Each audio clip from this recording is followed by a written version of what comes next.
Beneath the restless waves and fog-laden horizons, there exist ships that sail without souls, vessels whose decks whisper of vanished crews and unresolved fates. From merchant schooners left eerily adrift to phantom vessels spoken of in maritime legend, these ghost ships have perplexed sailors, historians and explorers alike. As we trace the paths of these ghostly vessels in this video, you will glimpse the Mary Celeste, her cabins frozen in mid-task, and the Flying Dutchman rumoured to haunt the oceans with spectral persistence. Each story carries its own shadows, abandoned hulls, missing crew, unexplained damage, and clues that lead only deeper into mystery. Throughout remote harbours, open seas and treacherous channels, the journey uncovers the strange intersections of human endeavour and nature's inscrutable forces, revealing ghostly echoes that continue to haunt the maritime world. The Mary Celeste, the silent vessel of the Atlantic. The Atlantic Ocean stretched endlessly under a pale morning sky when the crew of the DEI Gracia first spotted a strange vessel drifting with eerie calm between the Azores and Gibraltar. It was a brigantine, seaworthy yet haunting in its stillness, later identified as the Mary Celeste. From a distance, the ship appeared intact, its sails partly furled, masts upright, and deck orderly, yet no life stirred aboard. As the men approached, a peculiar sense of unease settled over them. The quiet that should have been filled with the creak of rigging or the call of sailors was replaced by a heavy silence that seemed to press against the wooden planks. Upon boarding, the first officers noted the meticulous arrangement of the deck and the ship's cargo, barrels of alcohol stacked with care, suggesting that nothing had been disturbed in haste. The crew's personal belongings were still in their cabins, clothing neatly folded, instruments in place, and the captain's cabin unremarkable, except for the presence of a chart and logbook. The logbook, last dated December 25th, 1872, offered no clue to the crew's disappearance. Captain Benjamin Briggs, his wife Sarah, and their young daughter Sophia, along with 7 other men, had vanished entirely, leaving behind a vessel in perfect seaworthiness. There were no signs of struggle, fire, or foul play, no evidence that might explain why they abandoned ship in such a controlled state. Investigators who examined the Mary Celeste noted that the lifeboat was missing, suggesting that the crew had taken to the sea voluntarily, yet nothing in the immediate vicinity indicated where they might have gone. Some barrels had leaked alcohol, but no explosions or fire had occurred, and the cargo held steady throughout the crossing. The ship's pump was found partially disassembled, a puzzling detail that led some to speculate about possible water in the hold, but the bilges were not full and showed no recent flooding severe enough to demand abandonment. The ship's galley contained food, untouched beyond a small breakfast likely prepared before the crew vanished, further deepening the mystery. Each detail seemed deliberate yet contradictory, as though the crew had vanished in an orderly evacuation that made no sense. The Mary Celeste's story became a subject of widespread fascination in the press, with newspapers in the United States and Europe speculating on piracy, mutiny, alcohol fumes, and sudden weather phenomena.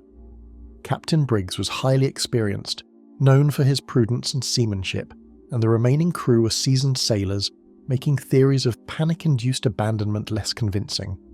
Some suggested the ship had encountered natural gas from the alcohol barrels, creating a risk of explosion, yet no trace of ignition was ever found. Others imagined a sudden waterspout or rogue wave, yet the ship showed no damage from storm or collision. Every theory seemed plausible yet incomplete, leaving the mystery unresolved. Survivors on passing vessels recounted strange phenomena surrounding the Mary Celeste.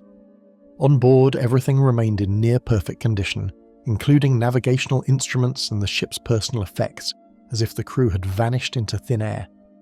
There were no footprints in the deck, no signs of fighting or struggle, and no missing cargo aside from the lifeboat. Some historians later noted that the ship had been slightly under-provisioned for the voyage's duration, yet the amount of food and water aboard would have sufficed for months. Others examined the possibility of seasickness or illness driving the crew to abandon ship, yet the calm state of the vessel and the lack of evidence of disease or injury made this improbable. Every investigation produced more questions than answers. One of the most unsettling details was the state of the captain's log. It ended abruptly without explanation on December 25, 1872, just days before the ship's discovery on December 4, 1872.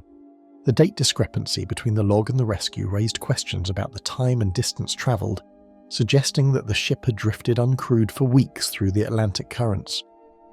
This implied that the crew's disappearance had occurred far from sight, in a region known for unpredictable currents, dense fog, and sudden storms.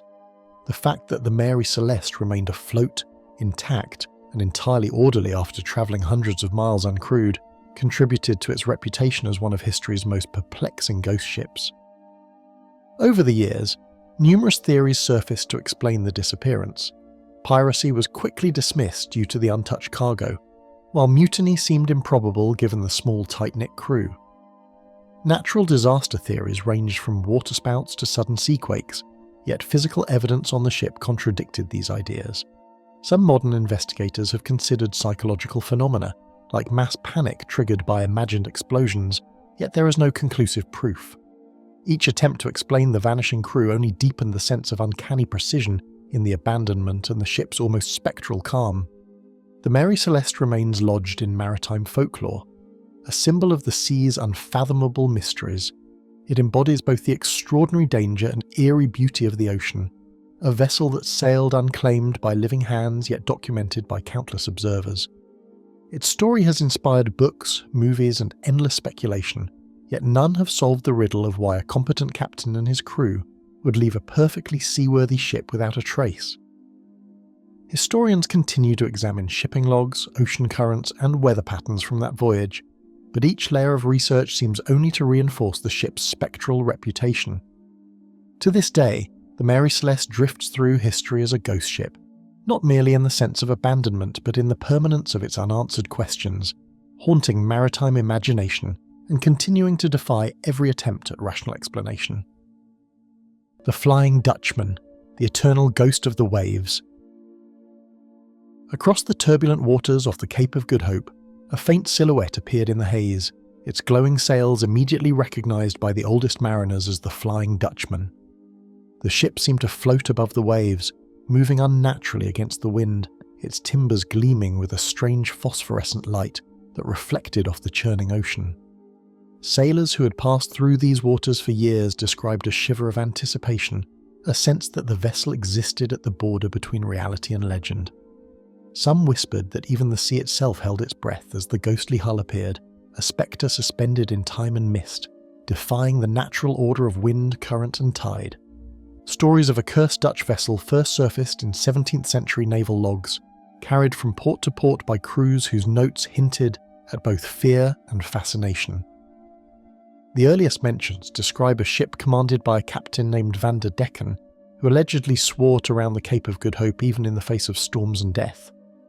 Dutch East India Company ships recorded sightings that were dismissed by some as overactive imaginations, yet the frequency of these reports suggested more than coincidence. Over the decades, the tale spread, crossing oceans with merchants, explorers, and naval officers, embedding itself into maritime culture and collective superstition. On moonlit nights, sailors aboard trading ships recorded seeing a ship moving against the wind, crewless yet strikingly alive, as if propelled by some unseen force. Witnesses reported a hull shining with an unearthly glow, sails taut though no breeze touched them, and figures moving silently across the deck. Some recounted the ship's bell ringing without cause, a sound that seemed to resonate across the water for miles. Captains recorded chart notes indicating a vessel following them at impossible distances or appearing suddenly in fog, only to vanish moments later.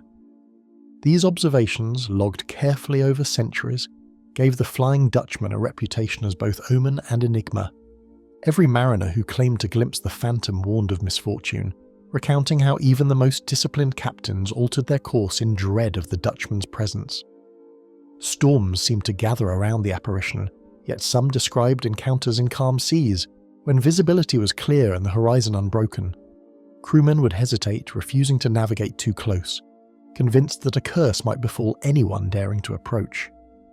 Journals note that sightings often coincided with tense periods of weather or the sighting of unusual cloud formations, suggesting that the ship had become intertwined with the psychological state of those who feared it.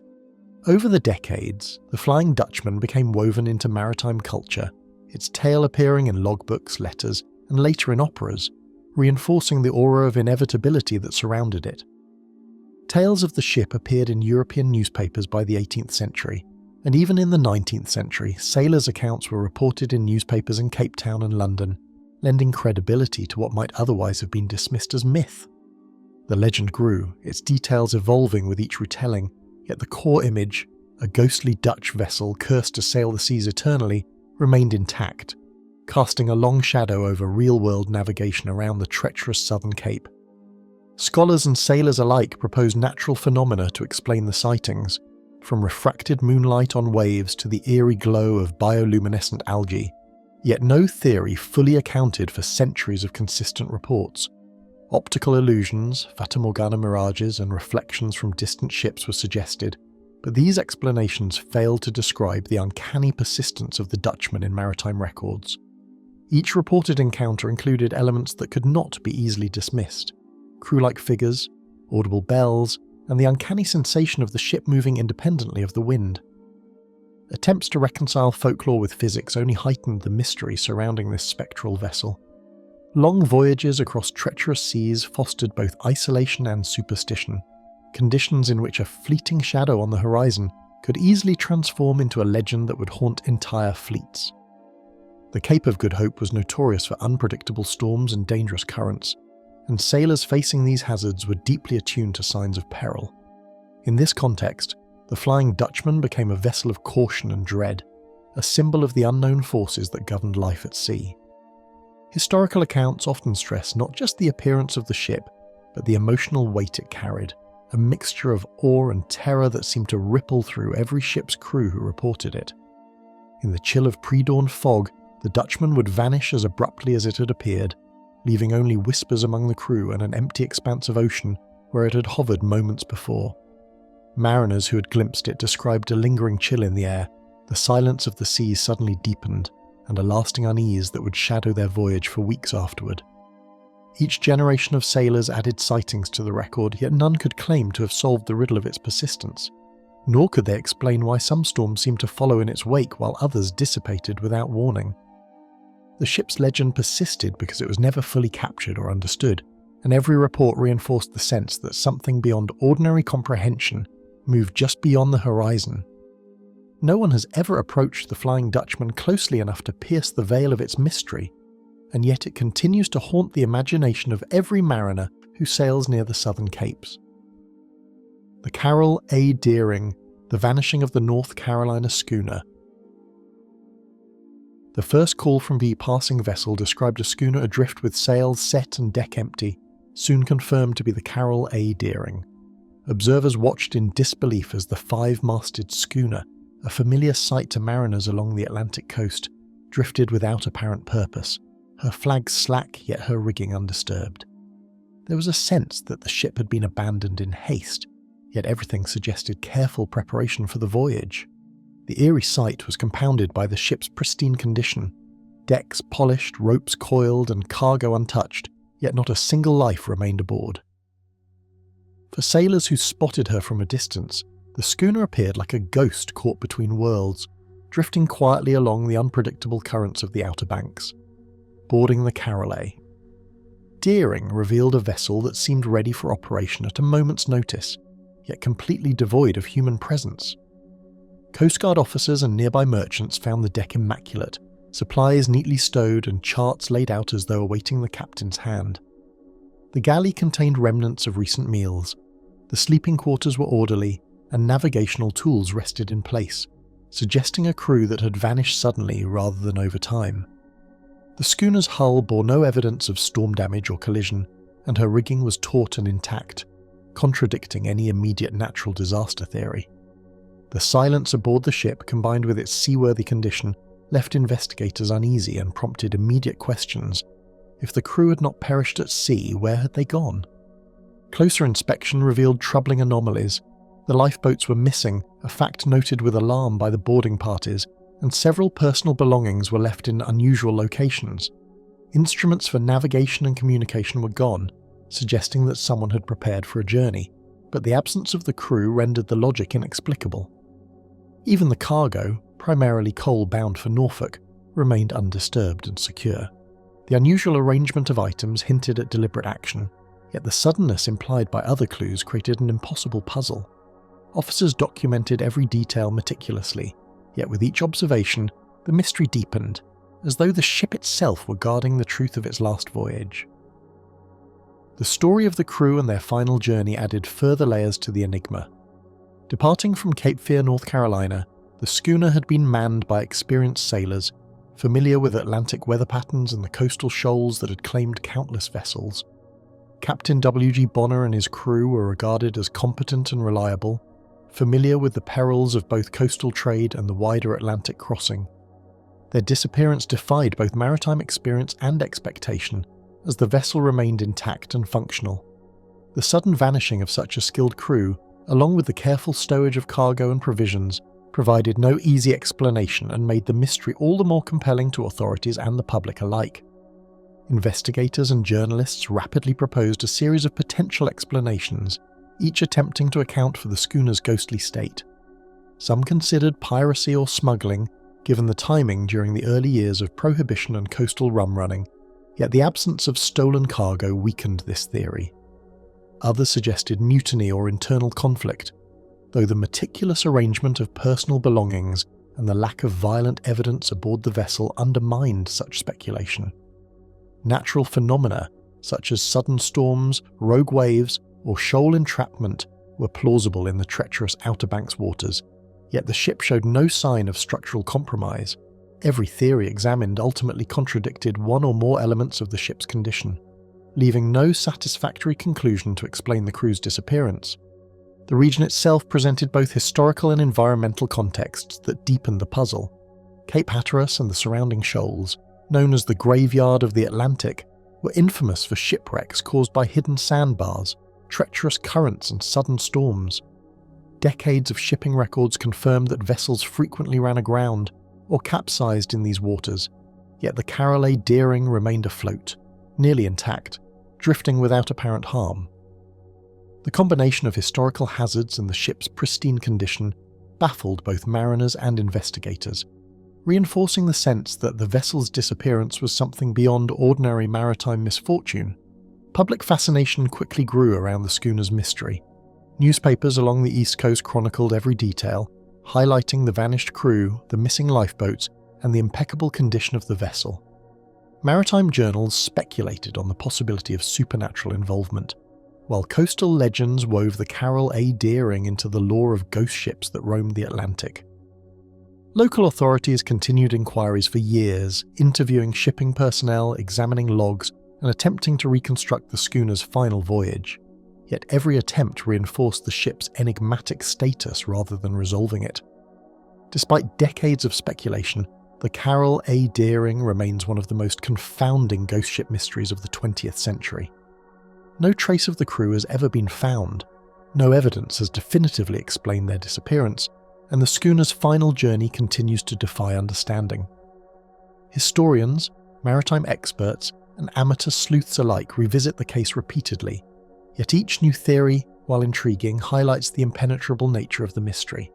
The ship lingers in historical records not just as a vessel lost, but as a question that refuses to yield its answer. The Carol A. Deering. Deering drifts through history like a question no map, logbook, or theory has ever answered. The Ourang Medan, the ship that killed its crew. The Ourang Medan floated silently in the night, her deck littered with the bodies of a crew frozen in expressions of terror, the surrounding waters calm yet charged with an unseen menace. Sailors who first glimpsed her from a distance reported a ship that seemed almost alive, moving as if propelled by some invisible force, yet entirely unmanned. The moonlight glinted off polished railings and taut rigging, casting long shadows over the scattered crew whose faces betrayed horror beyond comprehension. Some observers claimed they could hear faint whispers carried on the wind, though no one aboard was alive to speak, and the sight itself filled even the most seasoned mariners with a profound unease. Those who approached the ship hesitated, noting its bizarre perfection. Rigging was intact, sails still set, and the vessel showed no sign of damage from weather or collision. The decks were clean, coiled ropes in their designated places, and cargo securely stowed in the hold, Yet the absence of life made every detail feel simultaneously normal and uncanny. Some claimed that the eerie calm of the surrounding sea amplified the horror, as if nature itself had paused in recognition of the catastrophe aboard.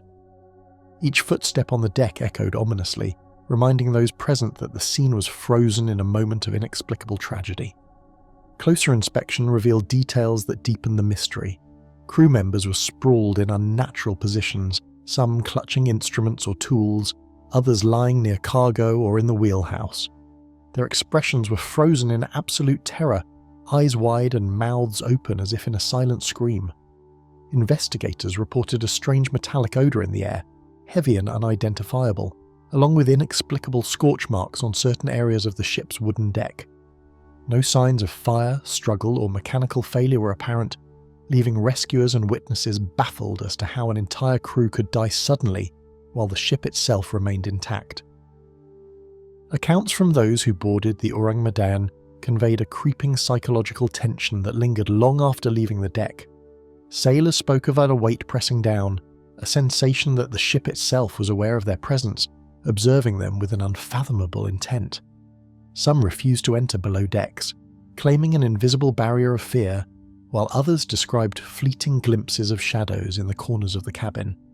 The combination of the scene's surreal perfection and the inexplicable deaths created a collective sense of dread that coloured every retelling, solidifying the ship's place in maritime lore as a vessel touched by something beyond human understanding.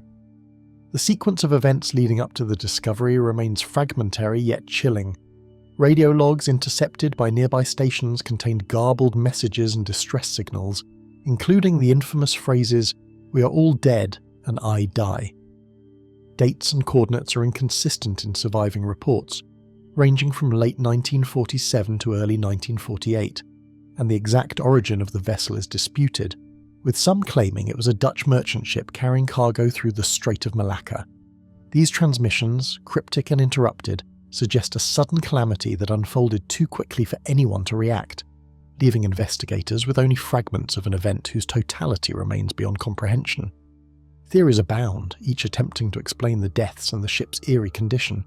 Some propose toxic gases, perhaps from the cargo of chemicals or the engine room, that could kill a crew without leaving damage to the vessel. Others suggest carbon monoxide poisoning or a chemical reaction involving nitrate cargo that would explain the rapid simultaneous deaths. Yet none of these theories account for the terrified expressions or the lack of signs of struggle. Even attempts to reconstruct the ship's path and cargo manifest leave gaps in understanding, reinforcing the sense that whatever occurred aboard the Ourang Medan defies conventional explanation. The maritime and regional context provides partial clarity but no solution. The Strait of Malacca is notorious for dense shipping traffic, hidden reefs, and sudden storms, a perilous corridor for even the most experienced sailors. Ships passing through have long reported minor mishaps, collisions, and disappearances, creating a region steeped in maritime caution. The Ourang Medan, however, was discovered without damage, with navigation seemingly unharmed, floating like a phantom above the waters that had claimed so many before it. The contrast between the vessel's pristine condition and the death of its crew remains one of the most perplexing aspects of the case. Over time, the story of the Ourang Medan has persisted, enduring as one of history's most chilling ghost ship mysteries. No trace of the crew or the vessel exists beyond the fragmented accounts, radio logs, and anecdotal reports, and every attempt at explanation has faltered in the face of the anomalies observed. Maritime historians, toxicologists, and sailors continue to debate the events, yet the story resists closure, leaving only a legacy of fear and wonder. Each retelling preserves the sense of horror that gripped those who first encountered the ship, and the mystery continues to unsettle anyone who hears its tale. Lost to the currents of maritime history, the Ourang Medan left only whispers of a crew whose fate no chart or logbook has ever explained. The SS Bannockburn, the phantom steamer of Lake Superior. Heavy clouds hung over Lake Superior as the SS Bannockburn cut through the waves, her steel hull glinting dimly in the fading light, carrying coal and a crew unaware of the storm that waited. The freighter, a steel-hulled vessel of modest tonnage, had departed from Port Arthur, Ontario, bound for Fort William, navigating waters long known for sudden squalls and treacherous currents. The fading daylight gave the waves an almost metallic sheen, reflecting the ship's hull like a mirror, while the horizon seemed to shift ominously, concealing the approaching storm. Sailors on nearby vessels would later speak of the foreboding sky and the lake's unusual stillness before the tempest struck, an unnatural calm that seemed to foreshadow tragedy. Below deck, sailors whispered nervously about the growing wind, tension threading every movement as the captain charted a course through the increasingly hostile waters. Coal dust clung to their clothes, the cargo hold shaking lightly with each swell, and the faint smell of engine oil mingled with the earthy scent of the lake. Conversations were clipped and cautious, dominated by weather reports and the ship's handling, as the crew sensed the first hints of trouble. Officers checked instruments with precise motions, their faces taut with concentration, while the men moved silently, aware that Lake Superior could turn deadly with a single shift of wind. Towering waves slammed against the hull while gusts tore across the lake, tossing the surface into a chaotic swirl that seemed almost alive with unseen menace. Lightning flashed across the western sky, illuminating the restless water, and thunder rolled in the distance like the voice of some ancient judgment. The freighter pitched and rolled, and even the most experienced hands clung to railings, straining to keep their footing as the ship heaved. Yet despite the turmoil, the Bannockburn pressed forward, a dark shape against the storm swallowed by the lake's vastness and secrecy.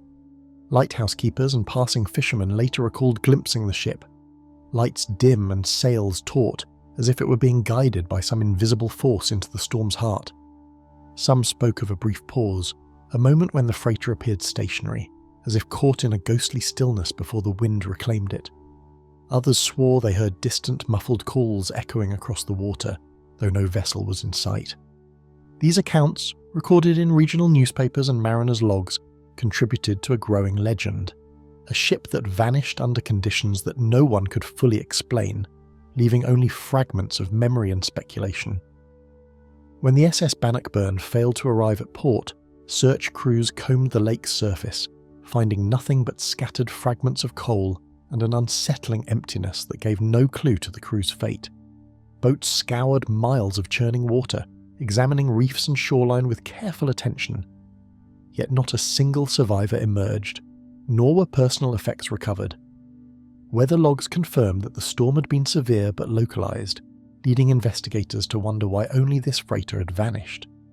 In the months that followed, maps of the lake were scoured and every vessel in the region was questioned, but the Bannockburn had disappeared as though swallowed by the lake itself. Tales spread quickly along the northern shore of a ghostly freighter, swallowed by Lake Superior, whispered among mariners and chronicled in newspapers, feeding the lake's reputation as a merciless grave. Families of crew members waited in vain at port towns, scanning the horizon for any sign of the missing ship. Local lore began to mingle with fact, describing a vessel seen through fog or lightning flashes, sometimes upright, sometimes listing, appearing and vanishing in a single breath. Mariners' songs and journals later carried these stories, cementing the Bannockburn's place in the long tradition of Great Lakes mysteries. Lake Superior had claimed countless vessels over decades, its hidden reefs, sudden storms, and unpredictable currents forming a lethal environment even for the most experienced captains. Iron and steel freighters like the Bannockburn were designed to weather most storms, yet the lake's size and temperament could overwhelm skill and technology alike. Historians note that numerous ships disappeared similarly, though few cases retained the same eerie combination of sudden disappearance and complete lack of wreckage. The freighter's cargo of coal intended to fuel industry further west would never reach its destination, left adrift as a silent witness to the lake's hidden power. The SS Bannockburn has never been recovered, and the chilling mystery of her disappearance continues to haunt the northern waters and the imaginations of those who study her fate. Over a century later, no wreck has been definitively identified, no crew member found, and no concrete explanation offered. Researchers, divers, and historians continue to debate what may have occurred, yet each theory underscores the lake's mercurial nature rather than resolving the enigma. The freighter exists now as a ghost of maritime memory, a cautionary symbol of the lake's ability to hide both vessel and life in its vast, icy expanse. Lake Superior keeps its secrets well, and the SS Bannockburn remains one of its most haunting. MV Joyita, the abandoned vessel of the South Pacific, The MV Joyita was found drifting silently in the South Pacific, her hull half submerged and lifeboats missing, while no sign of the 25 passengers and crew could be seen anywhere aboard. The first sighting was made by local fishermen navigating the coral-strewn waters near the remote islands of Tonga, who noted the yacht's eerie stillness as waves lapped gently against her listing hull. Sunlight glinted off twisted rigging and steel plating, while the faint smell of diesel and salt lingered in the air, a reminder of human presence now inexplicably absent. Boarding the vessel, the fishermen found an unsettling calm. No voices, no footsteps, only the creak of the timbers under the weight of the waterlogged decks, as though the ship had been suspended in a moment that refused to move forward. The vessel was a 69-foot steel-hulled yacht, built in 1931 and intended for long-distance travel across the Pacific. She had departed from Apia, Samoa, bound for the islands of Tonga, carrying a combination of cargo and passengers, including merchant workers and tourists familiar with regional navigation. 25 people were on board, along with provisions intended for weeks of travel across isolated waters. Despite being a routine route, the voyage demanded careful attention to weather patterns, currents and tides. The Joyita was fully equipped with the standard navigation tools of the era, a radio, compass, chronometer and lifeboats, all of which would later be noted for their peculiar state when the ship was discovered abandoned. Records show that Joyita had recently undergone maintenance before her fateful voyage, including repairs to the hull and overhauls of her engine and bilge pumps, indicating that mechanical failure alone would have been unlikely. Ship manifests reveal that the cargo included medical supplies, refrigerated food and delicate equipment, all of which remained intact when the vessel was found, further complicating any theory of hurried abandonment. Crew and passenger backgrounds also offer intriguing context. Several were experienced sailors familiar with Pacific currents, while others were merchants accustomed to long voyages, suggesting that fear or inexperience was unlikely to account for the sudden disappearance.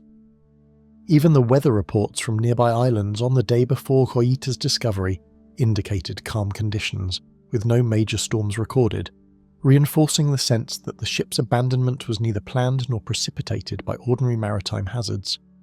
Water had flooded several compartments below deck, while the ship listed heavily to starboard. Deck planks were slick with seawater, railings bent under unknown stress, and rigging twisted unnaturally. The radio, which might have called for help, was silent and appeared damaged beyond ordinary mechanical failure. Small but perplexing details compounded the mystery. A chart was left open on the navigation table, a logbook lay on the officer's bunk with entries frozen mid-sentence, and a small pile of personal items, hats, gloves and a briefcase, remained undisturbed. The contradictions were baffling. Parts of the vessel seemed perfectly operational, while others hinted at sudden abandonment, damage, or an emergency that had not been documented.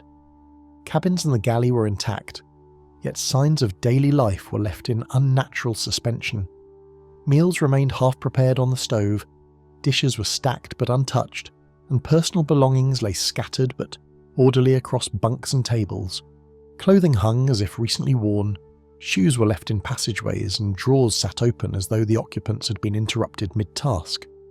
The complete absence of any human presence created an eerie impression that the ship had been abandoned suddenly, yet with no clear external threat to compel such action. Investigators described the scene as almost theatrical, ordinary domestic life frozen in a vessel that had otherwise been incapacitated by unknown forces. During inspection, numerous anomalies were documented, each adding layers to the enduring mystery. Flooded compartments suggested storm-related damage or neglect, but the vessel's sturdy steel construction should have withstood moderate water intrusion without capsizing. The pumps meant to expel incoming water were inoperable, and the radio remained dead. Lifeboats were missing, yet no other vessels reported encounters, and no bodies were found nearby. Even the distribution of cargo and water within the hull appeared inconsistent with a simple storm scenario. Investigators were left with contradictory evidence: a seaworthy vessel in disarray, abandoned without explanation, and a trail that led nowhere. Speculation quickly followed. Some proposed mutiny, theorizing that the crew might have fled in lifeboats, though no evidence of struggle or conflict was found aboard.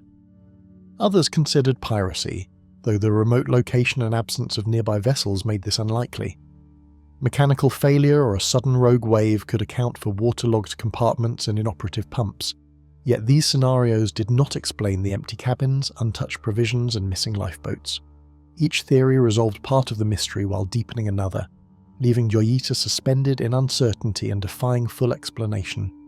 The South Pacific route only magnified the vessel's vulnerability. Long stretches of open water delayed any possible rescue. Storms could arise suddenly, and nearby islands were sparsely populated.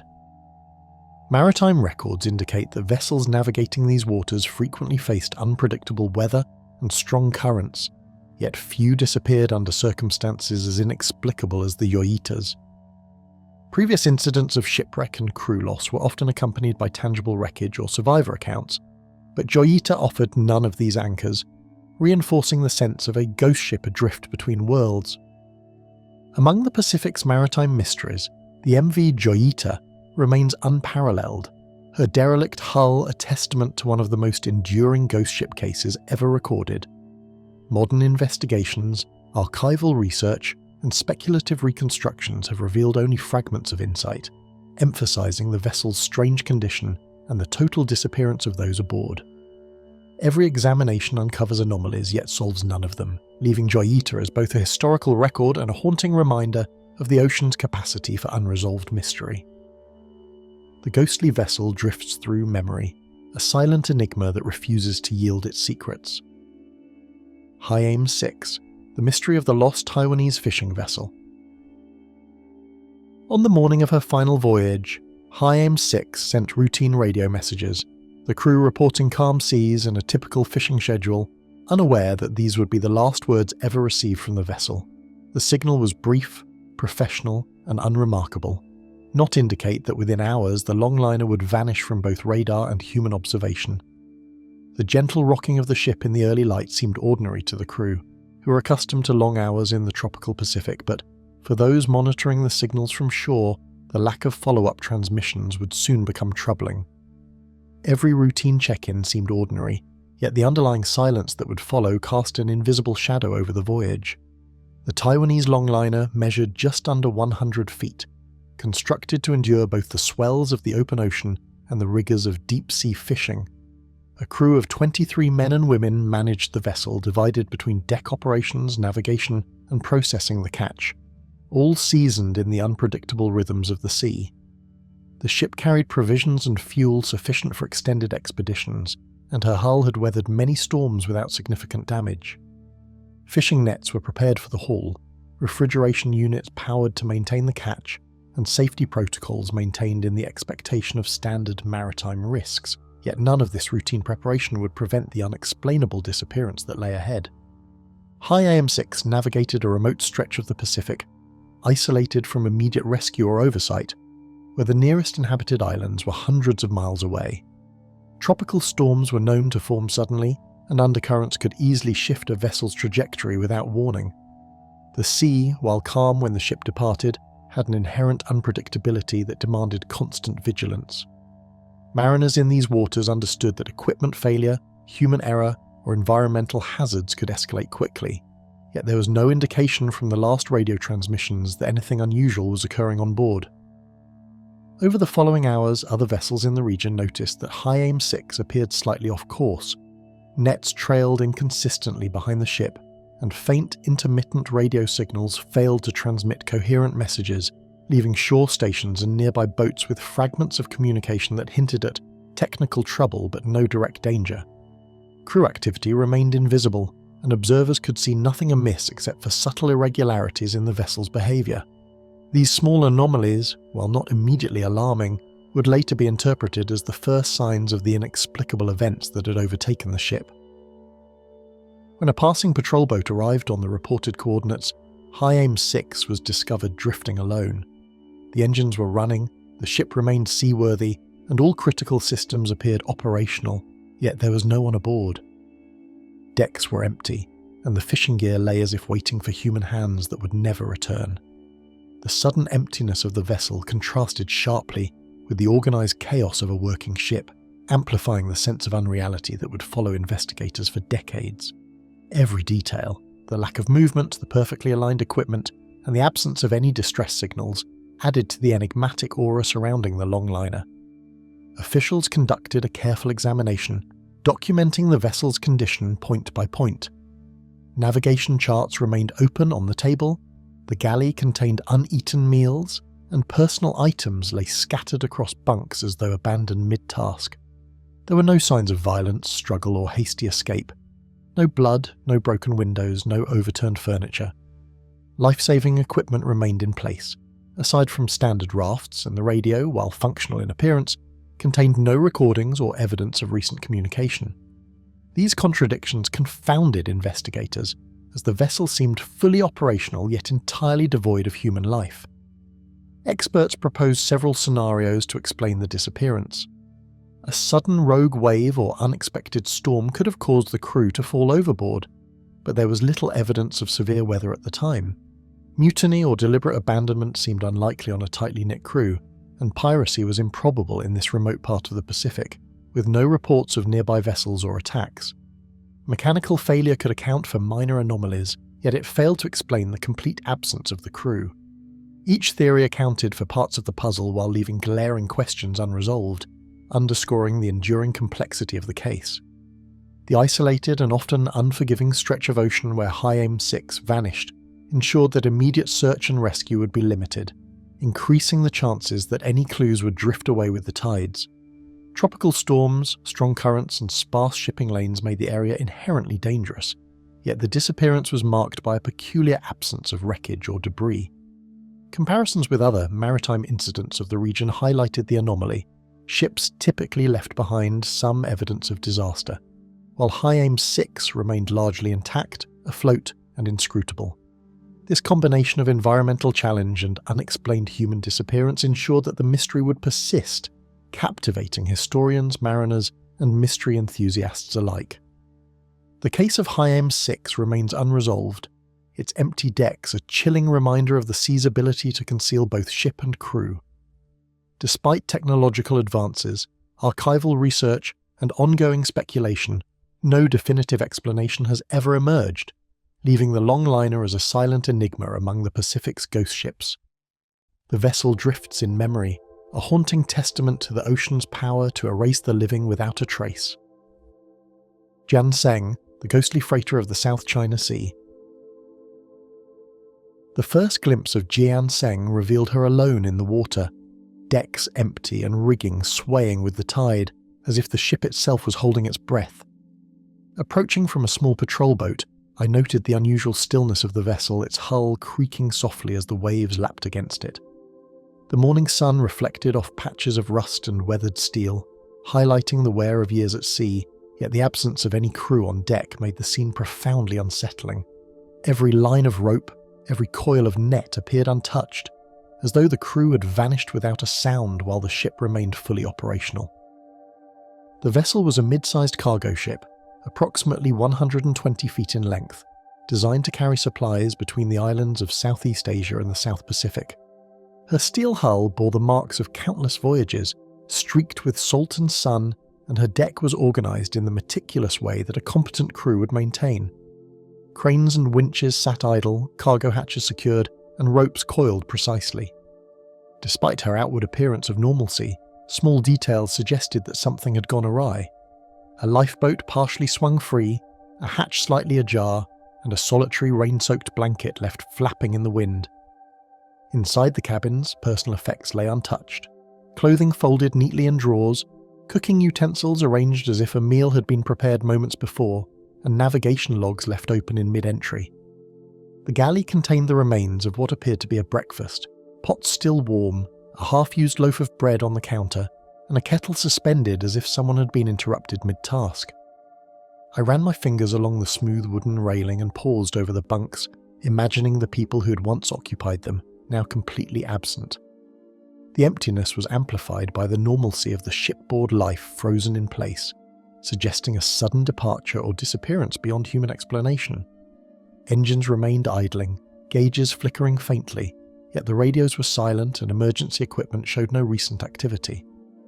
The bridge contained charts carefully annotated, compasses aligned, and rudders in neutral, yet no one was present to manage them. Even the lifeboats, properly secured, showed no signs of deployment beyond one that appeared to have been swung free but never lowered. The contradictions were impossible to reconcile. A vessel fully prepared and functional, yet entirely devoid of its crew. Each observation deepened the sense of the inexplicable, and I felt a weight settle over the deck, as if the ship itself was guarding its secrets. A closer inspection of the ship's refrigeration holds and cargo areas revealed an even stranger anomaly. Some of the perishable goods had spoiled, while others remained perfectly preserved, as if time itself had acted unevenly within the vessel. Crates of fish, frozen and stored properly, were still intact and chilled, yet nearby containers of vegetables and fruits were overripe and rotting. Tools and equipment in the hold were neatly stacked, with no sign of frantic use or disturbance. Even more puzzling, the bilge pumps appeared to have been activated recently, leaving behind damp trails suggesting someone had attempted to manage minor flooding, but no fingerprints or signs of human presence could be found. Investigators later speculated that the varying condition of the cargo indicated either a sudden, unexplained environmental shift, or that the crew had vanished almost instantaneously, leaving machinery partially functioning without intervention. The ship floated in a region notorious for strong currents, sudden squalls and shifting reefs, yet the waters around Jian Seng were calm and unremarkable, providing no immediate clues to the crew's disappearance. The horizon revealed only empty sea and distant islands, making the isolation of the ship absolute. Local fishermen later confirmed that the area was typically busy with trade routes and smaller vessels, yet none reported seeing the Jian Seng pass or encountering any suspicious activity. The environmental conditions amplified the mystery. The sea offered no violence, no trace, yet the human element had vanished completely. Records indicated that Jian Seng had completed previous voyages without incident. Her crew was experienced and familiar with these waters, and her maintenance log suggested diligence and careful planning. She was captained by an individual with decades of maritime experience, and her crew was well trained in navigation, emergency procedures, and weather assessment. Nothing in her history suggested negligence or recklessness that could explain the sudden disappearance. The contrast between a routine vessel, a competent crew, and the inexplicable abandonment heightened the sense that something beyond ordinary misfortune had occurred. Some speculated mechanical failure, a sudden rogue wave, piracy, or mutiny, yet none of these scenarios accounted fully for the ship's interior. Meals untouched, equipment functional, and personal belongings in place. Each hypothesis resolved one aspect while leaving glaring inconsistencies. Investigators remained baffled by the absence of physical struggle or distress, the lack of bodies or debris, and the fact that the vessel had drifted alone for days before discovery. Even with modern reconstruction and archival review, Jian Seng resisted definitive explanation, becoming a ghost ship not just in reality, but in maritime imagination.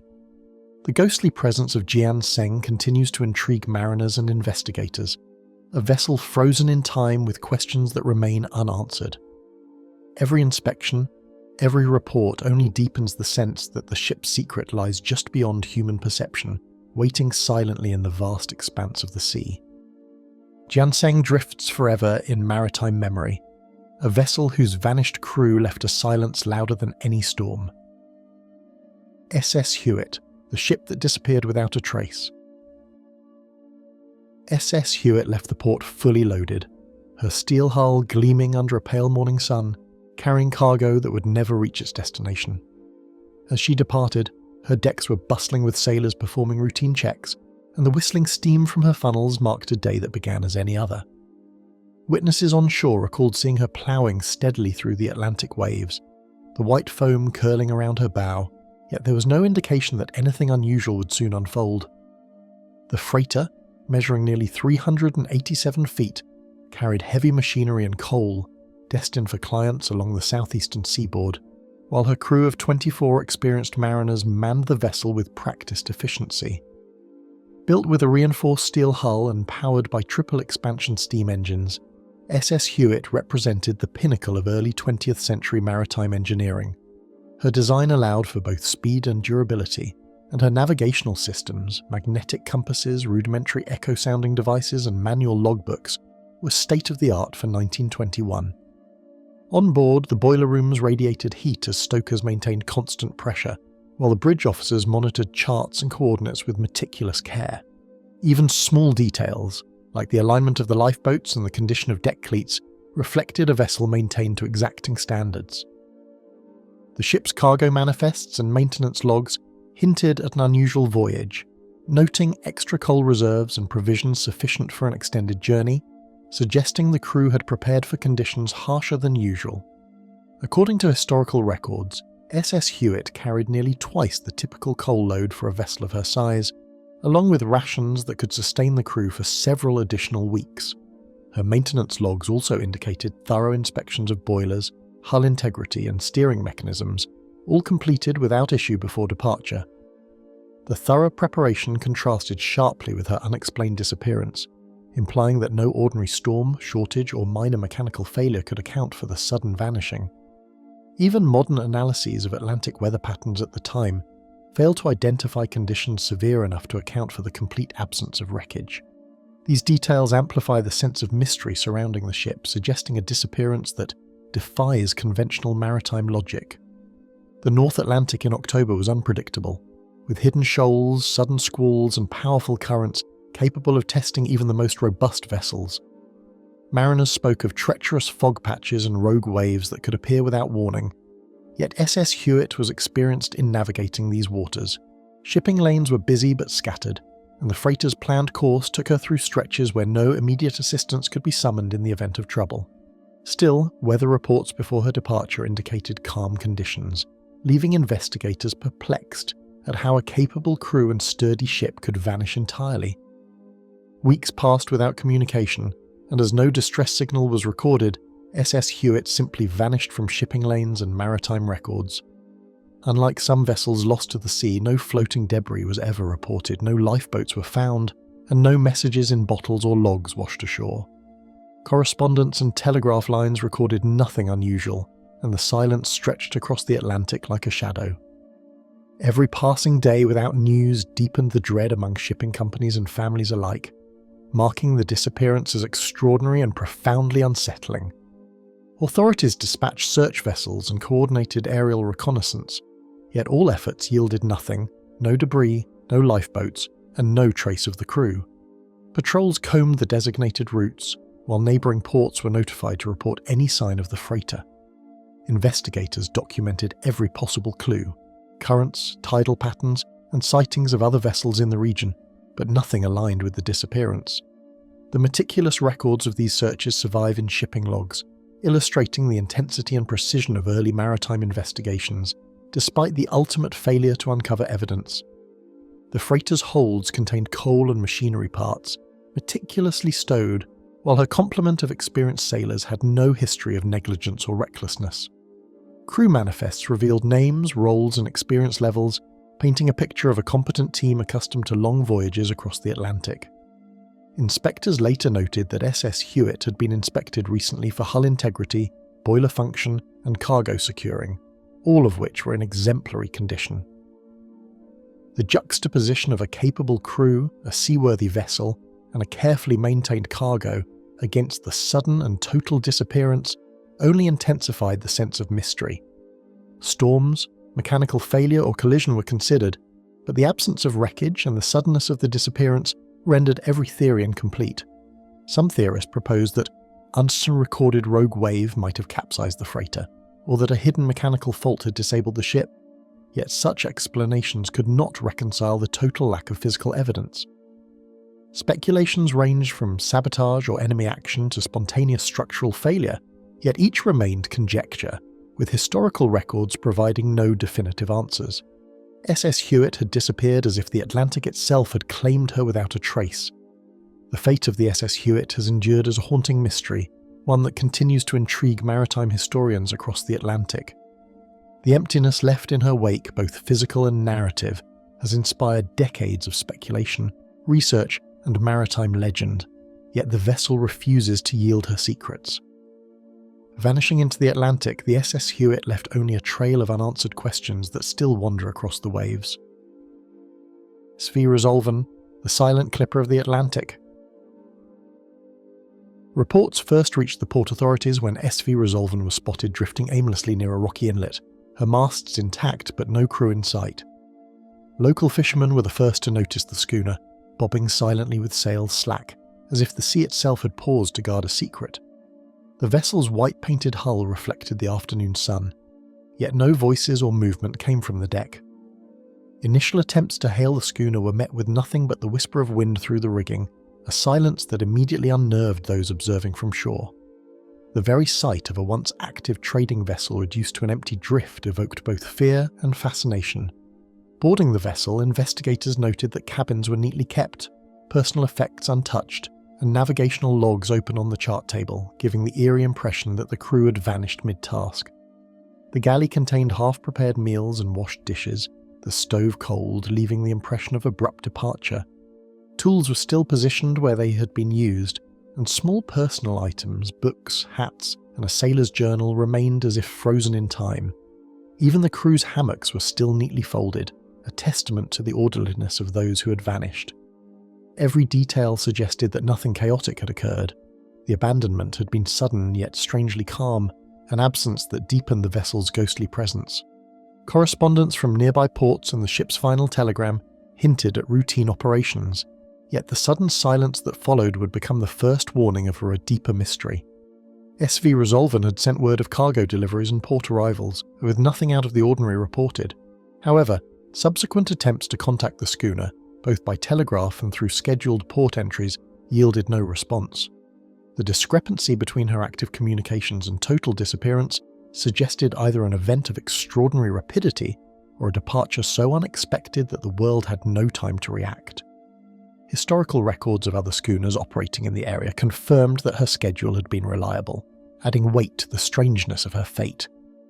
Mariners reported unusually calm seas surrounding the vessel, with a strange stillness in the air and the distant cry of seabirds oddly absent from the scene. Witnesses spoke of a heavy quiet, as though the ocean itself had stilled around the drifting schooner. The water, normally lively with currents and the movement of smaller fishing boats, seemed to hold the Resolven in a gentle embrace, yet one that isolated her from the surrounding world. Observers noted the lack of wind in the sails despite the day's light breeze, and the absence of familiar ocean sounds lent the scene a surreal, almost otherworldly quality. These environmental anomalies heightened the sensation that the schooner had entered a liminal space between the known and the unknown. Ship logs and maintenance records reveal that Resolven had recently undergone routine inspections, with rigging replaced and hull repairs completed to ensure seaworthiness for the voyage. Cargo manifests indicate the vessel carried both commercial goods and personal items of crew members, all of which were found untouched when the ship was discovered adrift. Witness statements from nearby ports confirm that the schooner had passed through multiple checkpoints on schedule, and no unusual weather or mechanical issues were reported before her disappearance. These details suggest that Resolven's abandonment occurred under circumstances so sudden that neither environmental hazards nor human error could readily explain it, deepening the vessel's reputation as an enduring maritime enigma. Crew manifests listed experienced sailors, some with decades of service, whose sudden disappearance defied the expectations of seasoned maritime observers. Many had been part of previous long voyages along the coast, navigating the same waters without incident. Captains and dockworkers noted that such a team would have been capable of responding to storms, rigging failures, or navigational hazards with professionalism. Their absence left no plausible explanation rooted in incompetence or negligence. For authorities and maritime historians, this detail underscored the inexplicable nature of the mystery, highlighting that the disappearance involved not just a vessel but the complete erasure of skilled individuals from their normal operational context. Patrols were dispatched and shipping lanes traced by authorities in an attempt to locate the missing crew, yet all efforts returned empty-handed, revealing only the empty schooner's silent drift. Port records, Coast Guard logs, and newspaper accounts detail the scope of the search, which extended to neighbouring bays, inlets, and offshore channels. Despite coordinated efforts, no distress signals were ever received, no bodies or lifeboats were recovered, and the vessel's location shifted unpredictably, making repeated sighting reports unreliable. Each failed attempt added layers to the enigma, creating a historical record filled with meticulous observations but no conclusive answers. From sudden illness to hidden currents and maritime accidents, theories were proposed, each faltering in the face of conflicting reports and the absence of evidence.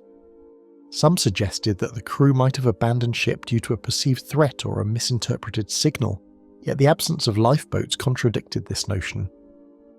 Others proposed hidden shoals or underwater obstacles capable of causing subtle shifts in the vessel's drift without capsizing it, though such explanations failed to account for the intact interior. Even modern researchers studying archival records acknowledged that the combination of calm seas, experienced crew, and sudden disappearance remains without a satisfactory explanation, leaving SV Resolven suspended in a historical limbo. SV Resolven remains a ghostly testament to the ocean's ability to erase both crew and story, her empty decks silently reminding the world that some disappearances leave questions that time cannot answer. SS Baychimo, the Arctic ghost that refused to sink. In the remote stretches of the Arctic Ocean, SS Baychimo was first abandoned, her steel hull frozen into the drifting ice, marking the beginning of a ghostly journey that would span decades. Originally built in 1914 as a coastal cargo steamer, she had spent years hauling furs, supplies and goods along the northern passages of Alaska and Canada. Her final voyage began in October 1931, when she became trapped in pack ice near Barrow, Alaska. Harsh winds and bitter cold forced the captain and crew to evacuate to nearby villages, leaving the vessel intact yet eerily deserted. The Arctic landscape, a mosaic of ice floes and snow-laden waters, seemed to cradle the ship, allowing her to survive in a way that would astonish all who later encountered her. The crew, confronted with encroaching ice and dwindling supplies, evacuated in lifeboats under the pale Arctic sun, leaving behind a vessel fully intact yet eerily deserted. Records indicate that the crew consisted of 22 men, experienced in navigating the treacherous northern seas. Each had faced storms and icy passages before, but the immediate threat posed by the shifting ice floes decided to abandon ship unavoidable. They carried only essential provisions, leaving behind cargo holds full of furs and other trade goods. No signs of panic marred the orderly evacuation. The lifeboats were lowered with care, and the ship remained upright, her deck neat and sails furled, creating the impression that the Baychimo might simply resume her journey when the ice cleared.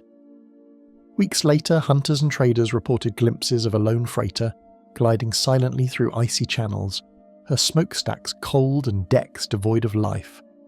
Word of the abandoned ship spread quickly among northern communities, each sighting accompanied by awe and speculation. Some whalers described her as floating almost purposefully, appearing where she had not been expected, her steel hull cutting through the ice with an uncanny steadiness. Inuit hunters referred to her in hushed tones as a ship without souls, noting the strange absence of human activity aboard, despite her ongoing presence in waters they traversed regularly. Whalers navigating the northern pack ice often found themselves unexpectedly near the drifting ship, noting her stubborn persistence despite the treacherous environment. In some instances, they attempted to board her, hoping to salvage cargo or assess damage, only to find the interiors pristine, untouched since the crew's evacuation. The cabins were cold and empty, the galley unused, and navigational instruments left in order. One whaler reported stepping onto the deck to find a faint scent of oil and salt lingering, as though the ship itself remembered the crew's presence. These encounters added layers of mystery, fueling local legends and tales of the ship's refusal to succumb to ice or time. Year after year, SS Baychimo re-emerged from ice fields, sometimes partially trapped, sometimes free, her resilience defying expectations for a steel-hulled freighter abandoned to the Arctic.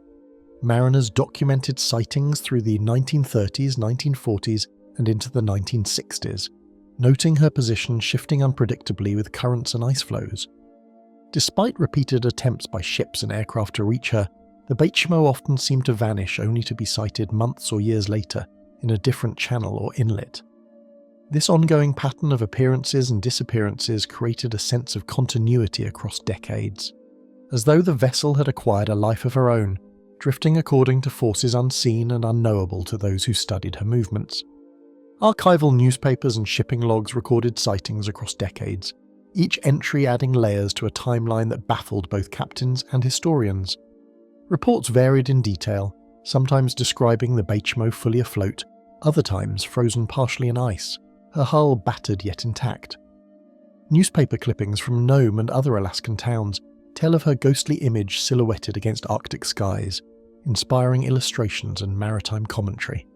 These records preserve a history of the ship that is equal parts factual and enigmatic, documenting both the persistence of the vessel and the enduring fascination she inspired among those who dared navigate the same northern waters. Scientific expeditions and maritime enthusiasts later sought the vessel, examining how Arctic currents, hull integrity and ice movements allowed her to persist long after human oversight had ended. Analysts noted that her steel construction and reinforced hull contributed to survival in icebound conditions, while her shallow draft allowed her to ride ice and currents in a manner most vessels could not.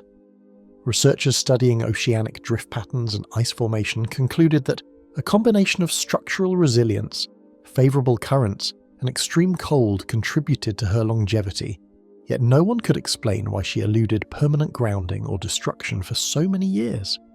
The Arctic itself seemed complicit in preserving her as a ghostly artefact of maritime history. Tales of Baychimo's ghostly presence circulated among northern communities, whalers, and explorers, her drifting silhouette a lasting symbol of the Arctic's silent and implacable power.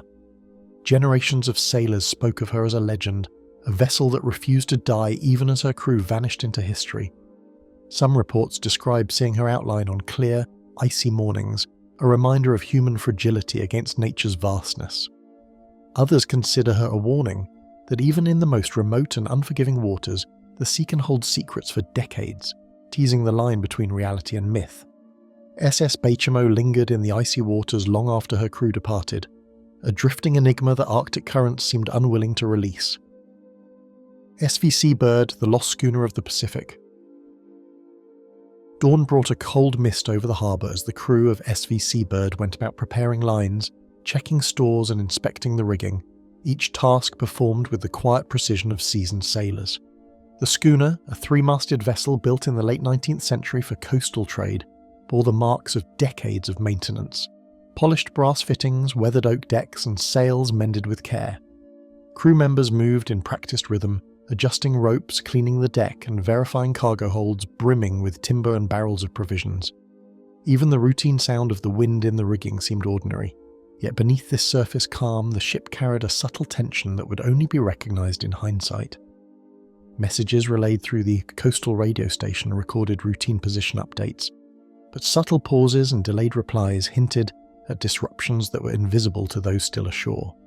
The Seabird maintained standard communication with ports along her route, noting estimated arrival times, prevailing wind conditions, and minor equipment issues. Each transmission followed established maritime protocol, logged meticulously by radio operators and port officials who later recalled that one or two signals had a strange crackle or a fleeting delay. Though routine at the time, these anomalies formed part of the perplexing puzzle when investigators later pieced together the ship's final hours. Thick fog rolled in from the offshore waters, swallowing landmarks and obscuring buoys, while the scent of brine mixed with the chill of the early morning air. The coastline, jagged with rocky outcrops and shallow inlets, created narrow passages where currents swirled unpredictably, demanding constant vigilance from any ship navigating the area. Seabirds called in irregular patterns, their cries echoing across the water and heightening the sense of isolation. Seasonal shifts had brought colder temperatures, and the crew had noted occasional patches of ice along sheltered coves, small details that underscored the precarious nature of their route. Logbook entries penned with increasing irregularity suggested the crew had begun noting anomalies, slight equipment malfunctions and shifting weather patterns that could unsettle even the most experienced sailors. The captain recorded minor inconsistencies in the compass readings and mentions of sudden gusts that pushed the schooner slightly off course. Small repairs to rigging and sails were documented with unusual precision, as if anticipating conditions that never fully manifested. While each note seemed mundane, in retrospect they hinted at an unease that would grow into one of the most enduring maritime mysteries. Archival records also indicate that the Seabird had recently undergone a thorough inspection, including hull maintenance and replacement of key rigging components, ensuring that her seaworthiness was at its peak. Cargo manifests confirm that the schooner carried timber, barrels of provisions and personal items belonging to the crew, all of which were found undisturbed when authorities boarded. Witnesses from nearby ports reported that the ship had been seen moving steadily through coastal waters earlier in the day, with sails trimmed and rudder responsive, suggesting no mechanical failure. Even local maritime guides, familiar with the hidden shoals and unpredictable currents of the region, could not identify any natural hazards that might explain the crew's sudden disappearance, reinforcing the mystery surrounding the vessel's abandonment. When the Seabird missed her scheduled arrival at the nearest port, maritime authorities launched inquiries, poring over communications, charts, and previous voyage records in search of clues. Notices were issued to nearby vessels, coastal towns, and shipping companies, requesting any sightings or reports. Authorities cross-referenced radio logs with the ship's intended course, spoke with other captains who had shared waters with the Seabird, and examined weather patterns recorded by observatories along the coast. Even local fishermen were interviewed, their knowledge of tides, hidden shoals, and maritime currents forming an essential piece of the investigation. The ship appeared untouched when investigators stepped aboard. Cabins were orderly, meals left uneaten, and personal effects in place, yet not a single crew member remained to explain the sudden absence. The galley showed signs of recent activity, with pots and utensils neatly arranged, and a faint lingering smell of cooked grain. Navigational instruments remained aligned, while cargo crates and barrels sat undisturbed, secured with ropes and bracing that suggested no hurried departure. Decks, polished and swept, reflected the grey morning light, and small touches, books on shelves, jackets draped over benches, hinted at a crew interrupted mid-routine. Yet the most striking detail was the absence of any signs of struggle or emergency, leaving investigators puzzled and uneasy. Stories circulated among neighbouring ports and coastal communities, blending eyewitness accounts with speculation, each retelling amplifying the ship's status as a ghostly enigma of the sea. One fisherman claimed to have glimpsed the Seabird through the fog, her sails full, yet no one appeared on deck. Tavern conversations preserved tales of mysterious lanterns swinging in rigging, of the faint echo of footsteps when no one was aboard, and of a shadow moving past cabin windows. Each story, factual or embellished, added layers to the vessel's reputation, transforming her into a symbol of the unknowable dangers and secrets of maritime life. Scholars, sailors, and enthusiasts alike continued to study the Seabird, finding in her abandoned decks and silent cabins a lingering reminder of how the sea preserves mysteries that human understanding cannot fully unravel. Maritime historians documented the ship's construction, her cargo manifests, and the daily operations that had been routine before the disappearance. Modern researchers analysed environmental data, tidal charts, and regional shipping records, yet every hypothesis, storm, mutiny, or accident left critical questions unanswered. The combination of well-maintained order, the absence of lifeboats, and the complete disappearance of the crew ensured that the Seabird remained a ghostly enigma decades after she vanished. SV Seabird drifts in maritime memory, her empty decks whispering questions that no radio call or log entry could ever answer. SS Antilla, the deserted German freighter. In the still waters of Aruba Harbour, the hulking frame of SS Antilla loomed like a steel skeleton, her decks empty and her bow pointing toward the horizon as if frozen in mid-journey. Rust streaked her hull in long lines from years of saltwater exposure, yet the ship's structure remained largely intact, a testament to German engineering of the late 1930s. The harbour itself seemed to hold its breath around her, the normal bustle of fishermen and cargo operations subdued in the shadow of the abandoned vessel. From a distance, the ship resembled a ghostly monument to human endeavour suspended in time, and even the faint creak of rigging in the wind sounded almost deliberate, as if echoing secrets long left behind. Constructed in 1939 for the German merchant fleet, SS Antilla sailed the Atlantic carrying cargo and crew, engineered for efficiency and endurance, yet her role would soon be overshadowed by the forces of global war. She'd been intended to ferry goods between Europe and the Americas, her holds filled with essential materials and trade commodities. The crew, trained for long voyages and harsh weather, navigated according to rigorous standards, and records from her early journeys indicate a vessel operating at peak capacity. Yet in just a few years, political tides shifted, blockades tightened, and her operational freedom vanished, leaving her fate intertwined with forces far beyond the sailors' control. Though robustly built, SS Antilla's design balanced ambition and vulnerability, her shallow draft allowing harbour manoeuvrability while leaving her exposed to rough offshore currents, a fact noted in crew logs during pre-war voyages. Measuring nearly 120 metres in length and equipped with a twin-screw steam engine, she could carry several thousand tons of cargo while maintaining a moderate speed across long distances. Her hull was reinforced for durability, yet even minor storms left marks on her decks and rigging that required frequent maintenance. Pre-war logbooks document encounters with sudden squalls, shifting cargo, and mechanical quirks, all handled with care by an experienced crew whose meticulous records now stand as silent witnesses to a vessel whose ordinary voyages would one day become extraordinary in mystery. As World War II advanced, the crew abandoned the vessel under orders to prevent seizure, leaving behind cargo, instruments, and all traces of daily life. While rumours spread of tense negotiations and hurried decisions, officers removed sensitive documents and personal items, yet many accounts suggest that the majority of the crew departed quickly, leaving cabins untouched and cargo still lashed in place. Witnesses recall the suddenness of the event, with lifeboats lowered and then disappearing toward the shore, leaving a ship seemingly frozen in the act of being abandoned. The decision, intended to protect national interests, inadvertently transformed SS Antilla into one of the Caribbean's most enduring maritime enigmas. Fishermen and harbour workers first reported the ship seemingly unmanned, the rails glinting in sunlight, with sails and rigging intact, yet no one responding to calls or signals. Some locals approached in small boats, noting the faint smell of diesel and brine, and the unusual stillness on deck.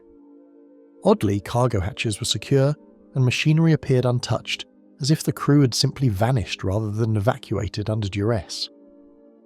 Observers described a profound eeriness, a silence that contrasted sharply with the natural sounds of the harbour, and whispered of the ship carrying a presence that could not be explained by absence alone. With caution, maritime inspectors and authorities boarded the vessel, documenting it through photographs and meticulous notes, remarking on the lack of disturbance aside from the vanished crew. Investigators catalogued equipment, lifeboats and instruments, confirming that the ship was seaworthy and capable of movement, yet inexplicably unmanned. Some reported feeling disquiet while aboard, as if the air carried remnants of hurried footsteps or conversations long ended. Their reports, meticulous in detail, left unanswered questions about what had truly occurred and why the crew had left everything behind in operational order. Whispered accounts gradually emerged from sailors, describing voices and shadows moving across the decks, while distant lights flickering inside cabins added layers of unverified intrigue. Visitors at night sometimes reported reflections of human figures in portholes or fleeting movements in the rigging. These stories, largely anecdotal, fueled the reputation of SS Antilla as a vessel caught between reality and legend. Each tale, passed from one harbour to another, transformed her from a scuttled cargo ship into a ghostly symbol of wartime mystery, where the line between history and folklore became increasingly blurred. Even decades later, SS Antilla remains etched in local memory and maritime lore, a vessel suspended between historical record and ghostly legend, her empty decks inviting speculation that never ceases. Historians continue to study her design, voyage records, and the wartime context that led to her abandonment, yet no new evidence emerges to explain fully the circumstances of her desertion. Tourists and researchers alike visit the harbour, photographing the rusting hull and imagining the vanished crew, while sailors speak in hushed tones of an unseen presence among the rigging. The ship endures as both a physical relic and a symbol of maritime enigma, capturing the imagination long after the last official inspection. SS Antilla drifts through history, her silent decks and empty cabins carrying a story no one alive can ever fully verify. Malborough, the ghost of Cape Horn. When Malborough failed to appear at her scheduled port, alarm rippled through shipping offices and coastal towns, the silence of her absence heavier than any storm. Messages sent along trade routes went unanswered, and fellow captains exchanged anxious notes about the missing clipper. In an era when maritime communication relied on port dispatches, signal flags, and occasional passing vessels, The lack of word grew into an ominous void, leaving uncertainty to breed speculation. Merchants fretted over lost cargo, insurers debated the value of claims, and port officials prepared search parties to trace her expected route. The very anticipation of her arrival became a measure of the tension gripping the maritime community, as though every empty horizon foretold a disaster yet to be confirmed. Weeks after her disappearance, scattered reports emerged from sailors and whalers who claimed to have glimpsed a lone clipper far from its expected route, her sails taut yet unmanned. Observers described her appearing through the mists at dawn, gliding silently as though propelled by unseen hands. Some reported shadows moving across the decks, while others swore the ship's bell rang faintly in the fog, though no human presence was visible. Accounts varied. Some saw her near icy promontories where no vessel should dare sail, others further north along trade winds she would never have logically encountered. Each sighting added layers of mystery, challenging the expectations of navigators and historians alike, and transforming Marlborough from a missing ship into a legend in real time. Built as one of the fastest and sturdiest clippers of her time, Marlborough carried a cargo of woolen supplies, her hull designed to endure long voyages, yet now a ghostly shell adrift. She measured nearly 60 metres in length, with a beam that provided both stability and speed, and a hold crafted to maximise cargo capacity while minimising strain on the hull. Historical ship logs noted her reinforced deck timbers and high masts, capable of supporting multiple sails to harness the Southern Ocean's fierce winds. The crew, typically numbering around 20, was experienced in navigating long stretches without sight of land, and records describe routine drills for handling sudden storms or shifting cargo. Such meticulous preparation underscores the peculiarity of her disappearance. A vessel so capable should not vanish without a trace. The Southern Ocean's unpredictable currents and notorious icebergs had been a constant concern for the Marlborough's captains, who recorded in their logs encounters with floating ice, sudden fog banks, and violent gusts capable of tearing sails from their rigging. Even the most experienced crew could be caught off guard by rogue waves or hidden reefs, and historical records show other clippers navigating the same waters faced damage, lost cargo, or near disasters. Mariners relied on constant vigilance, adjusting sails and course to account for shifting conditions, yet the very nature of these waters rendered any voyage inherently perilous. These environmental hazards, coupled with the vast isolation of the region, underscore how Marlborough might have vanished entirely without leaving a trace, her disappearance merging natural danger with enduring mystery. Newspapers across continents chronicled the story with fascination, printing letters from captains who swore they had seen her spectral outline cutting through the Southern Ocean fog. Illustrations often depicted her with sails full yet no crew visible, her silhouette framed against jagged cliffs or heavy swells. Maritime authorities meticulously documented these reports, but none could confirm the exact location or verify conditions aboard. Public interest intensified, and speculative essays appeared alongside factual accounts, debating what might have befallen the crew and cargo. Writers and readers alike imagined the psychological strain on sailors forced to navigate isolation, storms, and unseen dangers, weaving Marlborough into a broader narrative about human vulnerability at sea. Experts debated the possibilities: rogue waves, sudden squalls, iceberg collisions, or navigational errors, yet no wreckage or crew was ever discovered to confirm any theory. Some historians suggested the ship may have capsized quietly, her hull holding just long enough to carry her beyond sight before sinking. Others speculated she might have anchored in a hidden bay to ride out a storm, only to be later claimed by ice or uncharted shoals. Contemporary reports hinted at strange occurrences, lights flickering aboard her deck at night, or glimpses of movement inconsistent with the absence of humans. Each explanation left gaps, and the uncertainty surrounding Marlborough grew into a defining characteristic of her legend.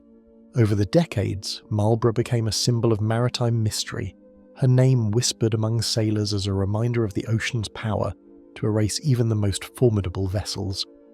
Shipbuilders and historians referenced her design when discussing clipper endurance, yet her ultimate fate remained unknown.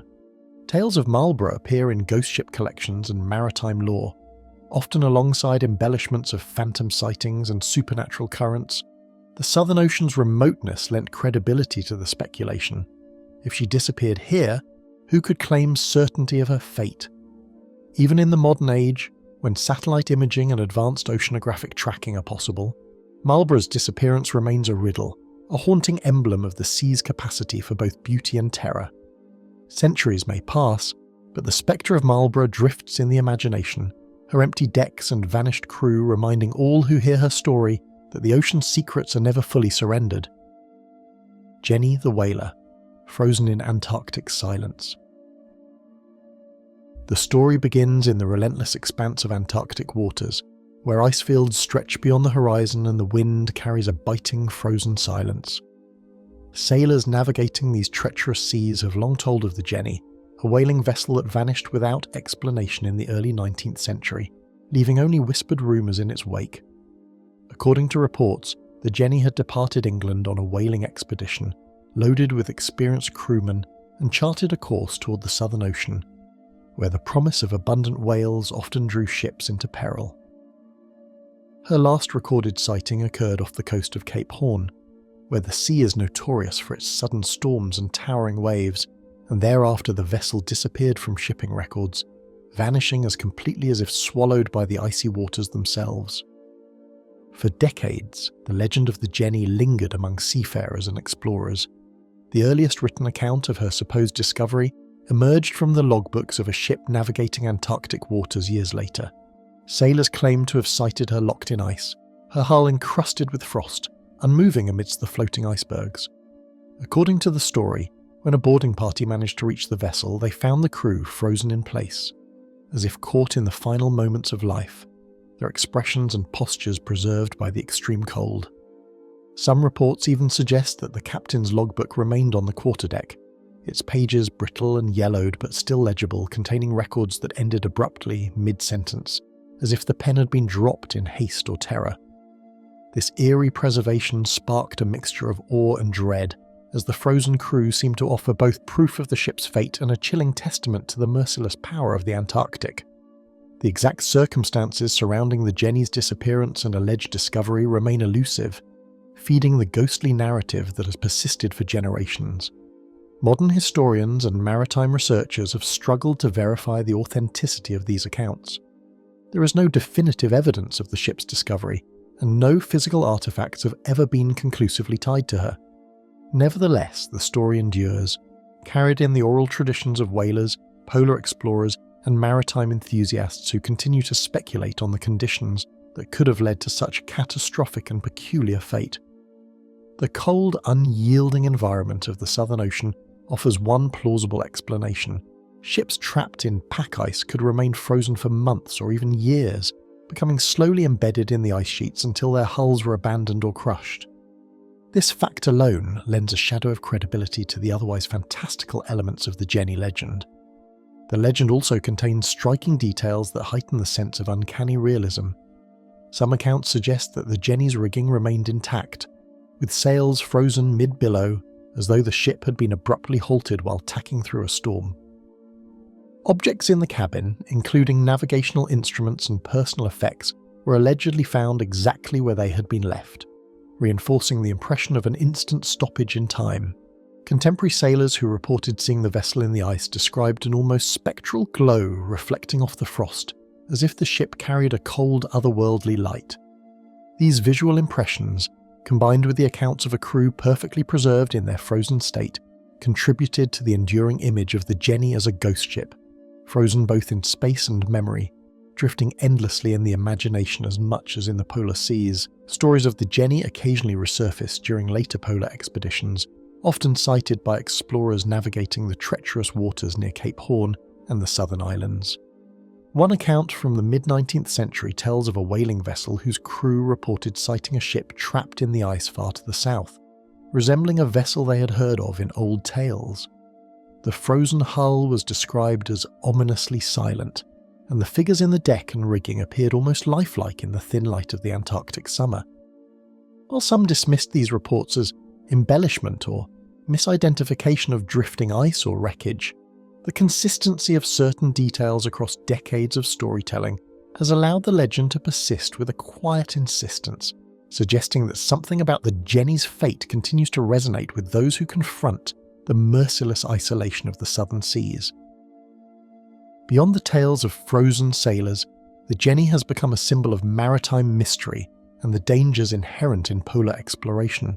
The vastness of the Southern Ocean, where storms can appear without warning and ice can shift with alarming speed, provides a natural stage for ghost stories to flourish. The notion of a ship perfectly preserved and yet abandoned embodies a tension between human ambition and nature's indifferent power. Scholars studying maritime folklore note that the Jenny story shares elements with other polar ghost ships, reinforcing the idea that such tales emerge from both real hazards and the psychological weight of isolation in extreme environments.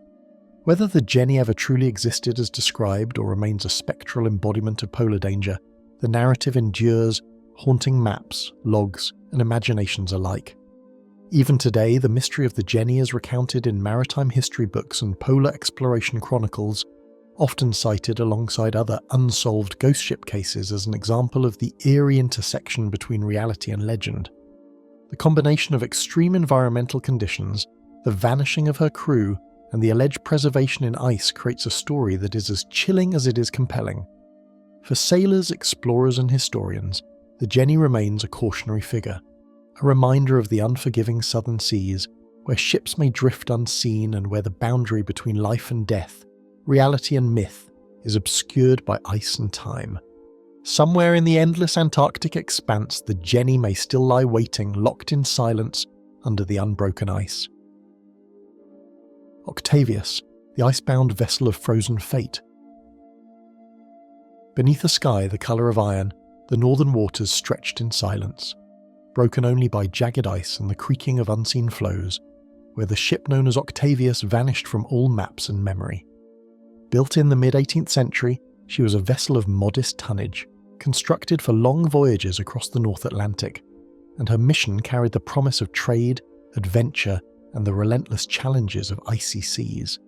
Legend suggests that her journey ended not with a storm or cannon fire, but in an almost impossible stillness, leaving her crew suspended in time, their fate a chilling whisper that would endure for centuries.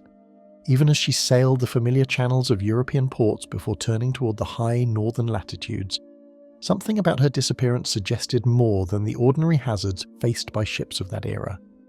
Launched in the mid-1700s, the Octavius was a sturdy merchant vessel carrying a small crew of seasoned sailors accustomed to the dangers of the North Atlantic and outfitted for months of isolation.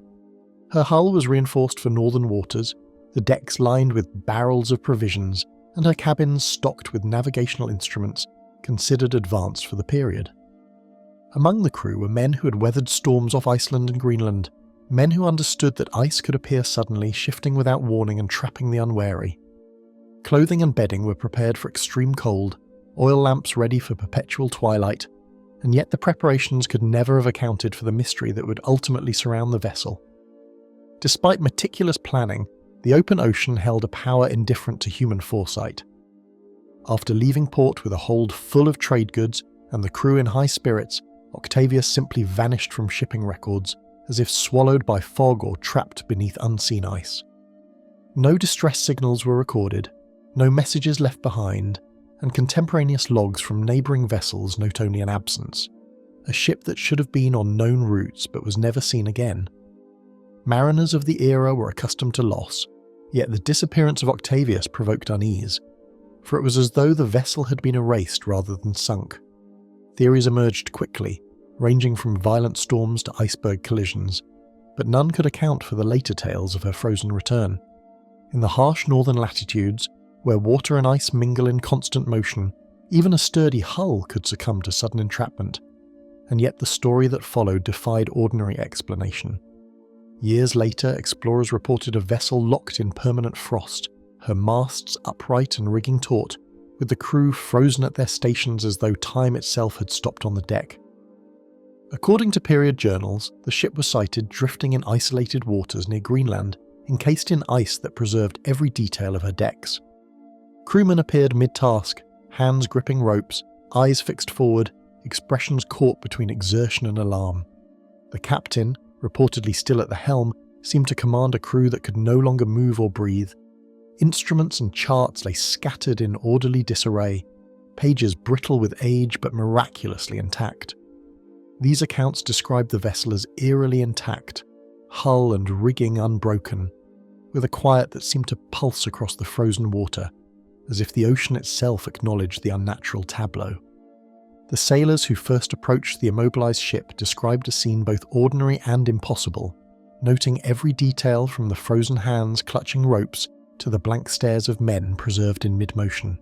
Some claimed that the air near the deck seemed colder than the surrounding ice, as though the vessel radiated a chill of its own. Boarding attempts were cautious, each footstep measured against the uncertainty of solid ice and fragile timber. Witnesses recorded the strange absence of animals or birds near the ship, no signs of life stirring despite the stillness, and an inexplicable sense that the ship's silence was deliberate, almost sentient.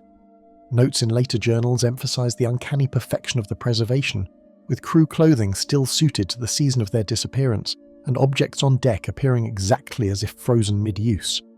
Historians and maritime experts have examined the tale, weighing the possibility of sudden ice entrapment against the natural preservation effects of extreme cold, yet no definitive conclusion has ever emerged. Some suggest that the crew perished from exposure or scurvy, their bodies frozen before decomposition could begin, a process not unusual in the Arctic environment. Others propose that the story is an exaggerated retelling of a ship sighted and abandoned in ice, misinterpreted by sailors unfamiliar with long-term polar entrapment. Scientific accounts of cold preservation support the notion that human remains could remain intact in ice for years, lending a fragment of plausibility to otherwise improbable narratives. Yet the combination of detail, consistency in eyewitness reports, and the haunting imagery of a frozen crew ensures that Octavius remains both a historical curiosity and a chilling legend. Despite the uncertainty surrounding her fate, Octavius became a fixture in polar legends, her frozen image inspiring generations of sailors to tell tales of ghost ships wandering the northern seas. Newspapers of the early 19th century referenced the vessel in the context of vanished Arctic explorers, blending fact and speculation into stories that would travel faster than any ship. Subsequent expeditions occasionally reported similar sightings, though none could conclusively identify the ship. Over time, Octavius became more than a lost merchant vessel. She transformed into a symbol of human fragility, of ambition meeting the merciless expanse of ice and water, and of the uncanny persistence of memory in spaces where nature alone should reign. Even now, the possibility lingers that somewhere in the frozen north, the Octavius drifts silently, her crew suspended in an eternal voyage. SS Hornet, the vanishing steamer of the North Atlantic. On a foggy morning at the docks of Liverpool, the SS Hornet readied for departure, her cargo holds stacked with coal and timber, while port clerks recorded her crew's names with routine efficiency. Steam hissed from her twin engines, and deckhands moved with practiced precision, unaware that this voyage would mark the beginning of one of the North Atlantic's most enduring maritime enigmas. The Hornet, a steel-hulled cargo steamer built at the turn of the 20th century, had been designed for long transatlantic crossings, outfitted with the latest navigational instruments and early wireless telegraphy equipment intended to maintain contact with distant ports. Yet for all the precision and planning, she would vanish from ordinary records, leaving behind only fragments of speculation and the occasional haunting report from sailors who claimed to see her adrift, empty and silent, as if the Atlantic itself had claimed her for its own. Steel-plated and powered by twin steam engines, the Hornet carried a crew of 40 and navigational instruments that represented the cutting edge of maritime technology at the time. Her hull was reinforced to withstand the North Atlantic's notorious storms, and her cargo included goods intended for multiple ports along the eastern seaboard of the United States. The crew, experienced in crossing these perilous waters, wore heavy oilskins and wool garments suited to the Atlantic chill, and the officers relied on sextants, chronometers and compasses to maintain course. By every practical measure, the Hornet's voyage should have proceeded like countless others, a routine journey defined by charts, tides and timetables. But the North Atlantic has a way of erasing certainty, and the Hornet's disappearance soon proved that even modern engineering could not always outmatch the ocean. By the third day at sea, shipping records show no indication of distress, yet when the Hornet failed to reach her scheduled port in Boston, concern began to ripple through maritime circles. Attempts to contact the vessel via wireless telegraphy yielded nothing, and no other ship reported encountering unusual weather or obstacles that might explain her loss. Newspapers published brief notes about the missing steamer, and port authorities began to review manifests and crew lists for any overlooked detail. Investigators found no indication of collision, mechanical failure, or storm damage. For a vessel so meticulously monitored, the absence of evidence only deepened the mystery, and the Hornet quickly transitioned from a vanished cargo steamer to a spectral enigma whispered among mariners and maritime insurers. Over the next several years, reports trickled in from distant vessels claiming glimpses of a steamer matching the Hornet's profile, drifting silently with decks empty and her whistle echoing across the fog. Some sightings occurred during calm seas, when even a single crew member would have been visible, yet none were observed. Others were made during heavy fog or storms, where optical illusions and the play of light on waves might have contributed to misidentification. Still, the consistency of certain details, the distinctive smokestacks, the placement of lifeboats, the way her rigging moved, made many mariners hesitate before dismissing the accounts outright. In some reports, observers noted that the ship seemed to glide without propulsion, her engines silent, as if carried by the Atlantic itself rather than human hands. These glimpses, fleeting and impossible to confirm, ensured that the Hornet became more than a missing vessel. She became a ghostly presence on the ocean. Scouring shipping logs, weather charts, and technical schematics, investigators considered storms, engine failure, and navigational error, but none could explain the vessel's complete abandonment. Mechanical failure or ice-related damage could explain a ship lost at sea, but not a vessel appearing decades later in reports, untouched by storms or collisions. Some theorists suggested that mutiny or abandonment had occurred, though these claims lack supporting evidence, and the ship's cargo and structure appeared untouched whenever sightings were described. Even modern historians acknowledge that the Hornet's disappearance falls into a category of maritime events where fact, perception, and folklore intertwine, leaving questions unresolved.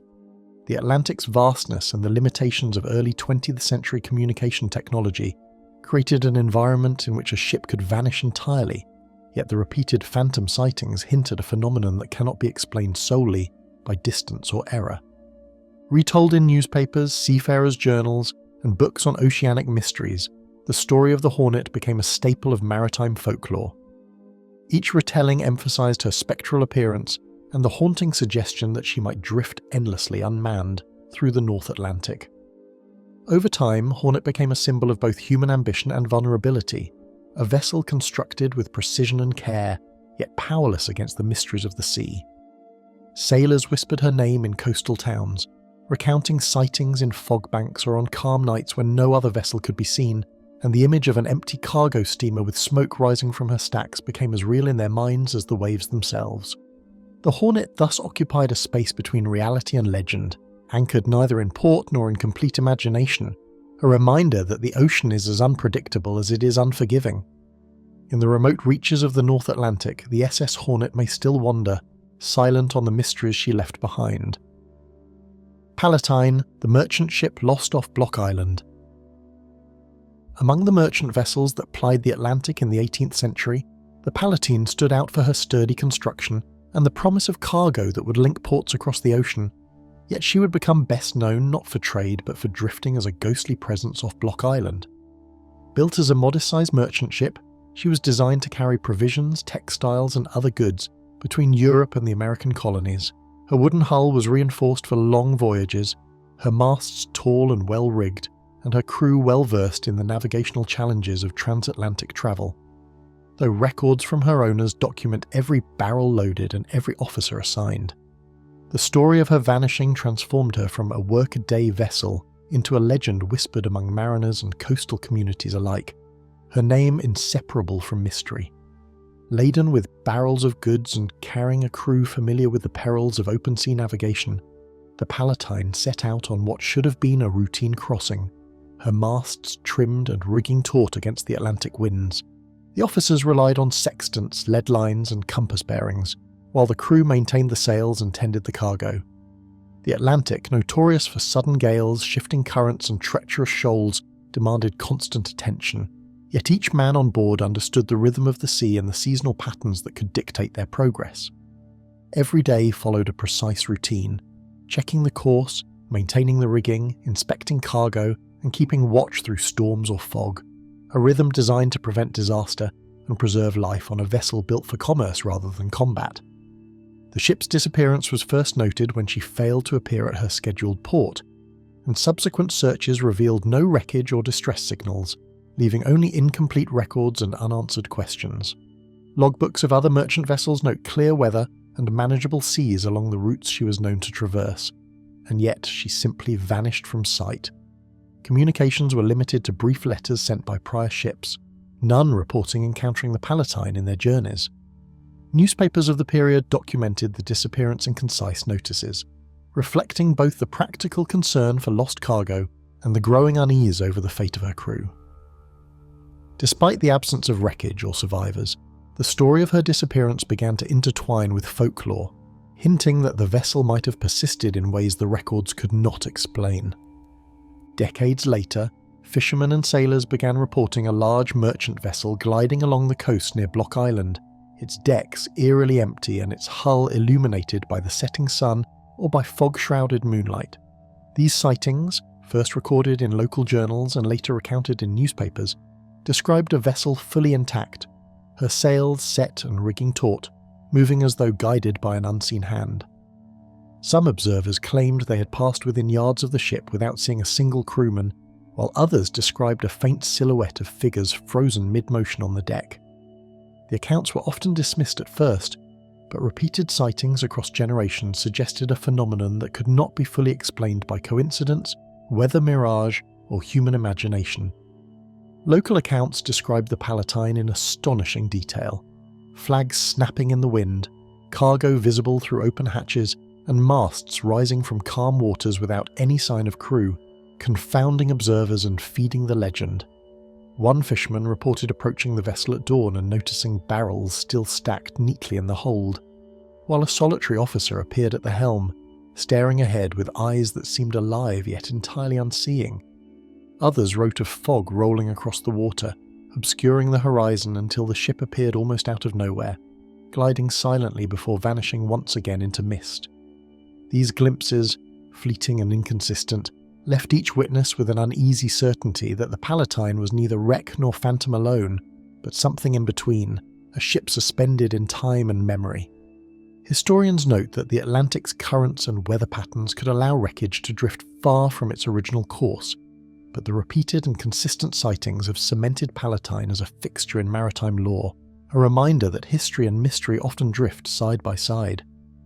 Maritime scholars suggest that debris, rogue currents, or seasonal ice could account for some movements, yet the vividness and detail of the sightings defy such simple explanations. Folklorists have pointed to the vessel's cultural impact, noting how ghost stories persist in communities with long histories of maritime loss, where ships like the Palatine come to symbolize both human ambition and the ocean's indifference.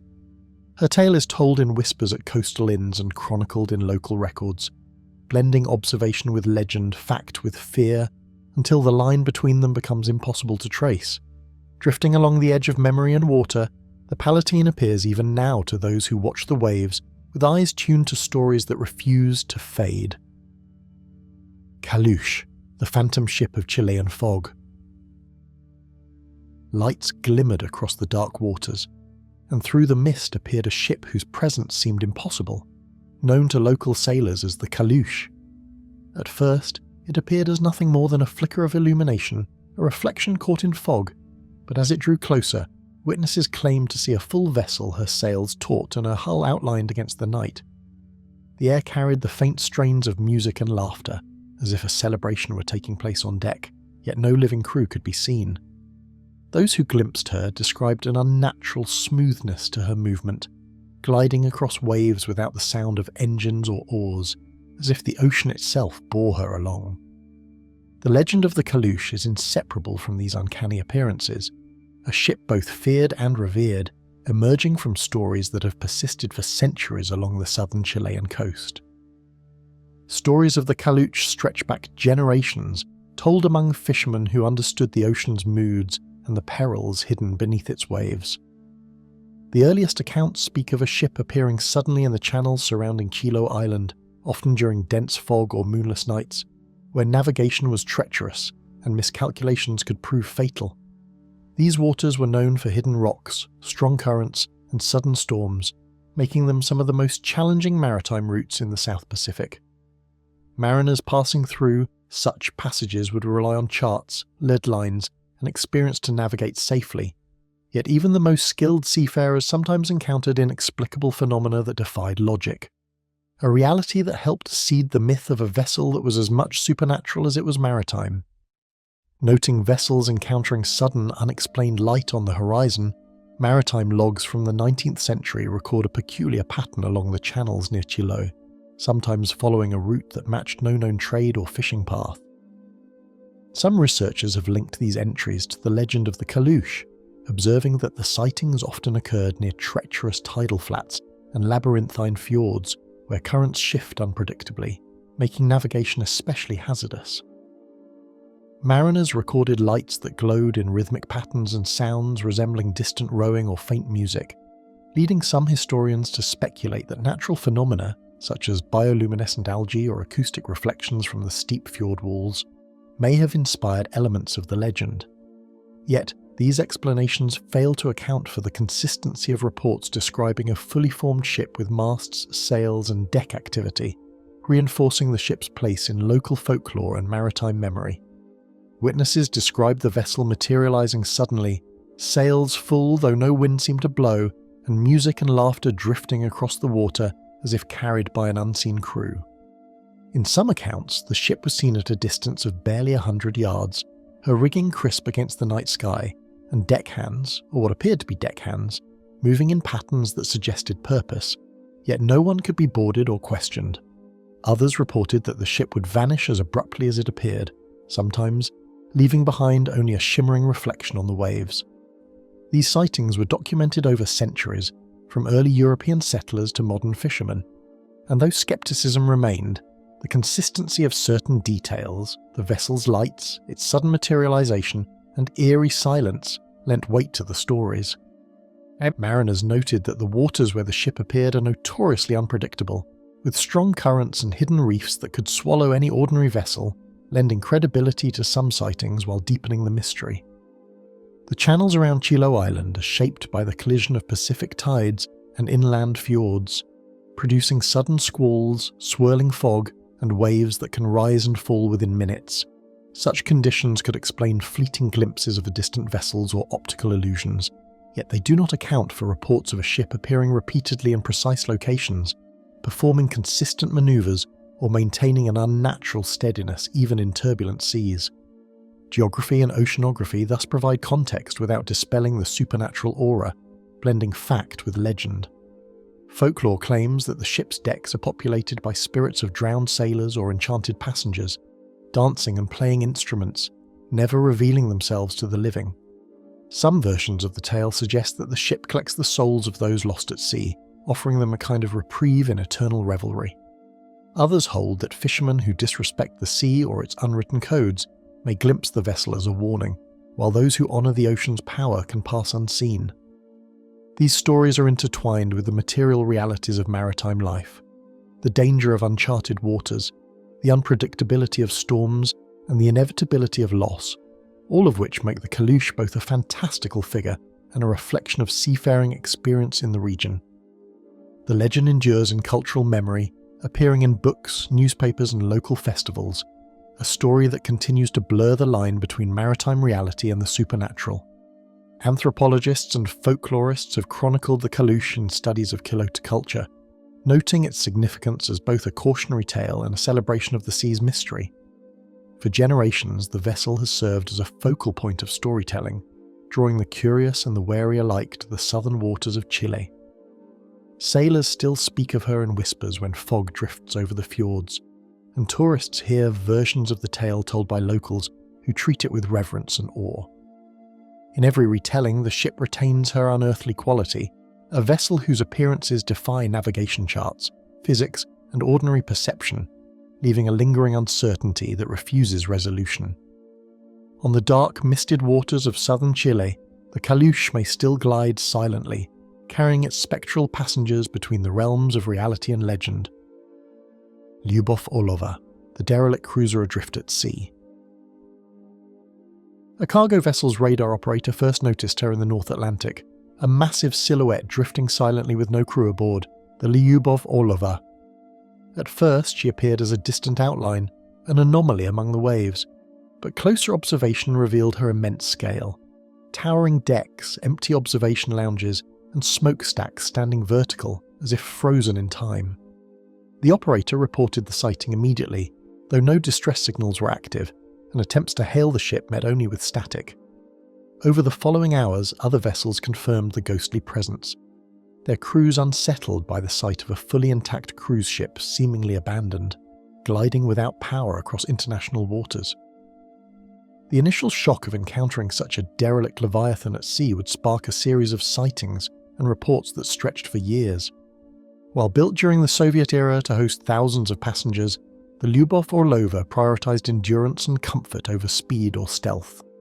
Her hull was reinforced, decks layered for passenger safety, and machinery designed to withstand extended voyages across the Arctic-influenced North Atlantic. Luxury suites, observation lounges, swimming pools, and recreational areas filled the vessel's superstructure, a testament to the ambition of late Soviet engineering. Maritime records document her routes along northern Europe and transatlantic cruises, reflecting both the Soviet Union's industrial prowess and the growing leisure industry of the era. The ship's specifications made her a remarkable achievement, but the very features that ensured comfort also complicated her management once she was abandoned, turning her into a floating enigma.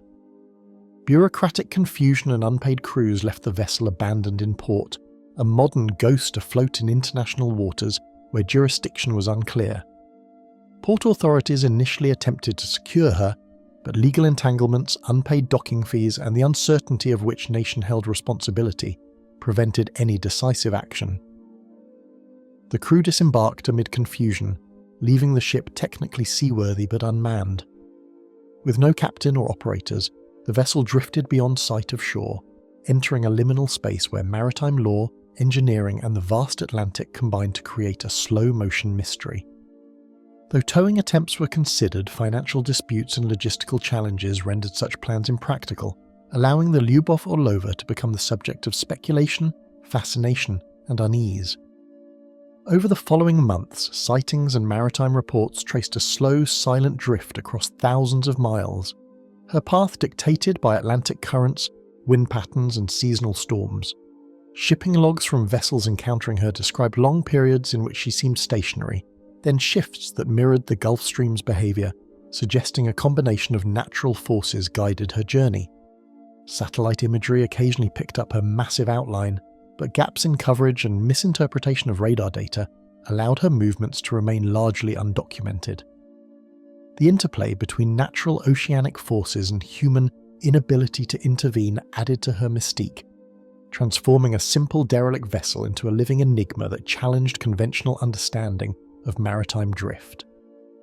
Fishermen, cargo ship captains, and coastal observers all reported the vessel intact yet eerily silent, her decks empty, her structure unyielding to storms that would have destroyed lesser ships. Several accounts describe lights appearing intermittently at night, whether reflections from the setting sun or electrical systems left active, giving the impression of habitation despite the absence of life.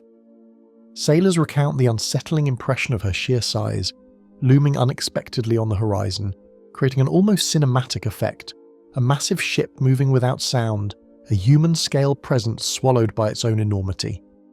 The psychological impact on witnesses was profound, blending awe, fear, and curiosity, cementing her reputation as a contemporary maritime ghost. Naval engineers speculated that the ship's construction and ballast systems allowed her to endure years of neglect, rendering her a drifting leviathan impervious to ordinary decay. Her watertight compartments, reinforced steel hull, and machinery built for redundancy ensured she could survive storms that would claim lesser vessels, while the distribution of weight and ballast kept her upright and navigable even without active control. Comparisons with other derelict ships, such as the SS Baychimo, reveal that vessels of this size rarely remain afloat so long, highlighting the unique combination of design, environmental factors, and sheer chance that has allowed the Lyubov Orlova to persist as a moving enigma across the ocean. In the years following her abandonment, the Lyubov Orlova became a symbol of maritime isolation and the modern ghost ship, her name appearing in news reports, blogs, social media threads, and maritime enthusiast forums. Writers and amateur investigators alike speculated about her final destination, the fate of her remaining fuel and supplies, and the eerie stillness of a ship built for thousands, drifting with none aboard. While some dismiss her as merely a logistical anomaly, the repeated sightings, technical oddities, and her persistence against time have granted the vessel an almost mythic status, a reminder that even in the modern era, the ocean holds spaces where human control falters and mystery prevails. Though unmanned and untethered, she may drift silently across the North Atlantic even now, a colossal ghost of human ambition, moving as though guided by invisible currents of fate. Gleno, the merchant vessel with no crew. The first indications of the Glencoe's presence were subtle, appearing only in the margins of shipping reports. Radar blips moved against the flow of expected currents, and passing vessels recorded minor deviations in their plotted courses. At first, these anomalies were dismissed as technical errors or misreadings, yet as more reports emerged, a pattern formed: a merchant vessel, intact and adrift, moving across the South American coastline without any trace of its crew. Even without direct observation, the Gleno left evidence of her passage, a ripple of unease that spread quietly through maritime traffic. Ships crossing her projected path reported sudden adjustments to avoid unseen obstacles. Cargo freighters slowed or altered course, captains noting an inexplicable sense of interference, as though the water itself subtly shifted to accommodate her drift. These reports lacked visual confirmation of her decks or sails, but the consequences were tangible.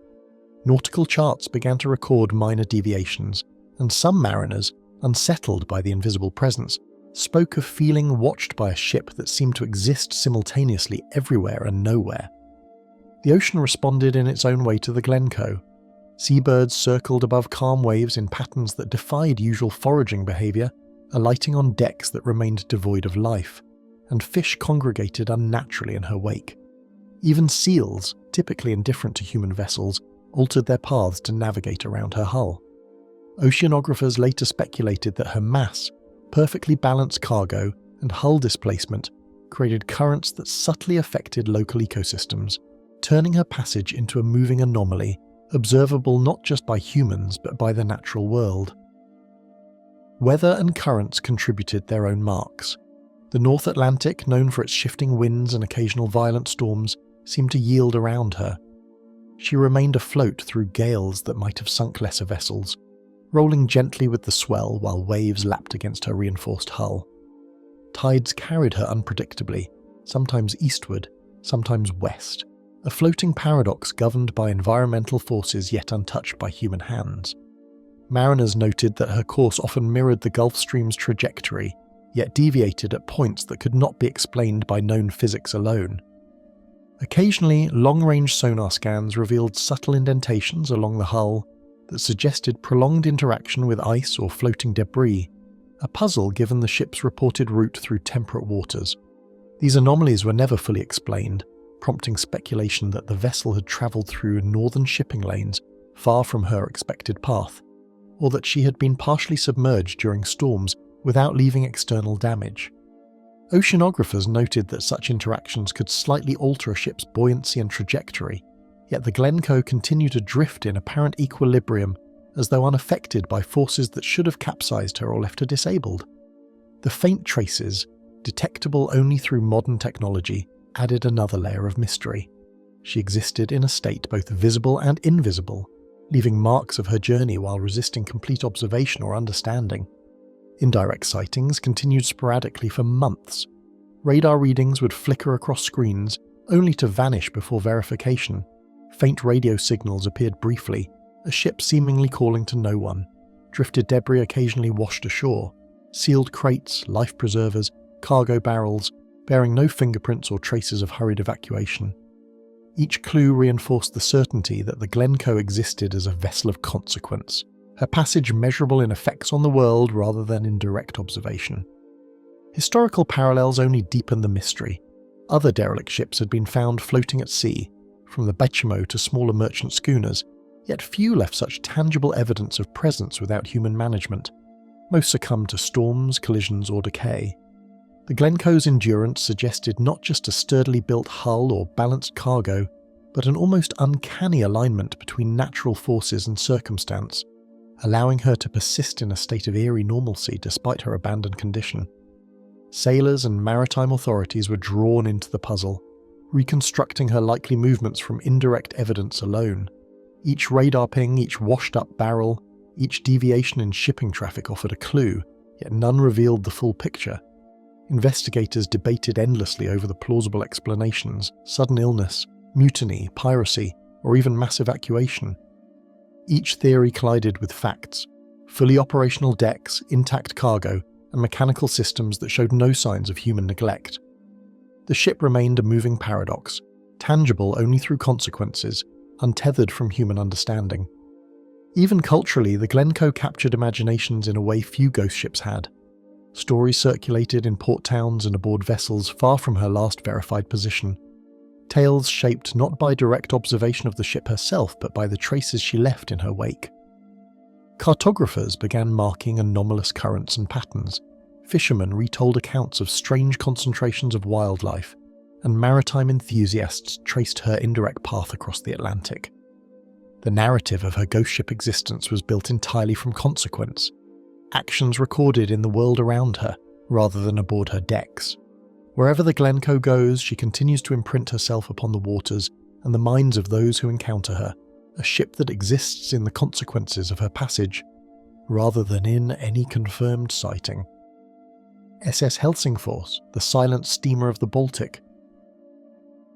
The SS Helsingfors first entered the historical record not through sighting, but through a terse port entry noting her discovery adrift in the Baltic Sea. Her cargo was accounted for, neatly stored, and secured while her crew was absent. At the time, the entry read like an administrative anomaly, a clerical curiosity, but as further documentation surfaced, it became clear that the vessel had become one of the early 20th century's most perplexing maritime enigmas. The registry offered little explanation, leaving the steamer's empty decks a silent testament to a disappearance that would baffle authorities for decades. Her last documented departure from a major Baltic port had been uneventful. Shipping manifests meticulously recorded the quantities of coal, timber, and manufactured goods aboard, while crew rosters listed officers, engineers, and sailors, each with their assigned duties and cabins. Standard protocols were observed. The ship's engines were inspected, lifeboats checked, and navigational charts confirmed for the voyage. In the context of early 20th century Baltic shipping, the Helsingfors represented routine efficiency, yet that very normality magnified the unease when her arrival was never reported. Telegram communications and correspondence from nearby ports provided conflicting clues. Several messages indicated that the ship was expected at scheduled dockings, but each subsequent confirmation failed to materialise. One entry mentioned a sighting off the coast of Sweden, while another, from the Danish port of Helsingør, reported no vessel on the expected date. Logs from regional pilots recorded unusual conditions. Ships passing through her projected route noted anomalous currents and occasional floating debris that could have indicated a collision or storm, yet none could directly confirm the steamer's presence. The inconsistencies in these reports created a web of uncertainty that would persist long after the incident. Further depth is added to the mystery by the Helsingfors' final recorded transmissions, which were logged by stations in Tallinn and Turku only hours before she drifted out of contact, describing steady weather, calm seas, and no mechanical issues of any kind. Maritime historians later noted that her route had taken her past several narrow channels known for sudden banks of freezing fog that can reduce visibility to almost nothing, yet even these conditions could not explain how an entire crew vanished without leaving overturned equipment, damaged lifeboats, or any sign of a disorderly evacuation. The absence of distress signals, paired with the immaculate state of her cargo, has kept investigators debating whether the crew abandoned the vessel willingly or were forced into a situation that left no trace on the ship itself. Inspection reports, drawn from archival notes decades later, highlighted the ship's remarkable state. The holds were untouched, machinery maintained, and decks orderly, suggesting that any sudden calamity had left no visible trace. Cargo seals were intact, indicating neither theft nor tampering, and lifeboats remained in place, secured as if the crew had planned to disembark but never did. Technical evaluations of her engines and hull revealed no mechanical failure that could explain abandonment, adding to the growing mystery. Each fact, meticulously recorded, deepened the contradiction, a ship in full working order, yet bereft of life.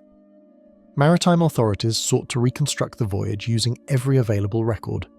Routes were charted according to prevailing wind and tide patterns, storm histories were consulted, and shipping lanes were examined for hazards.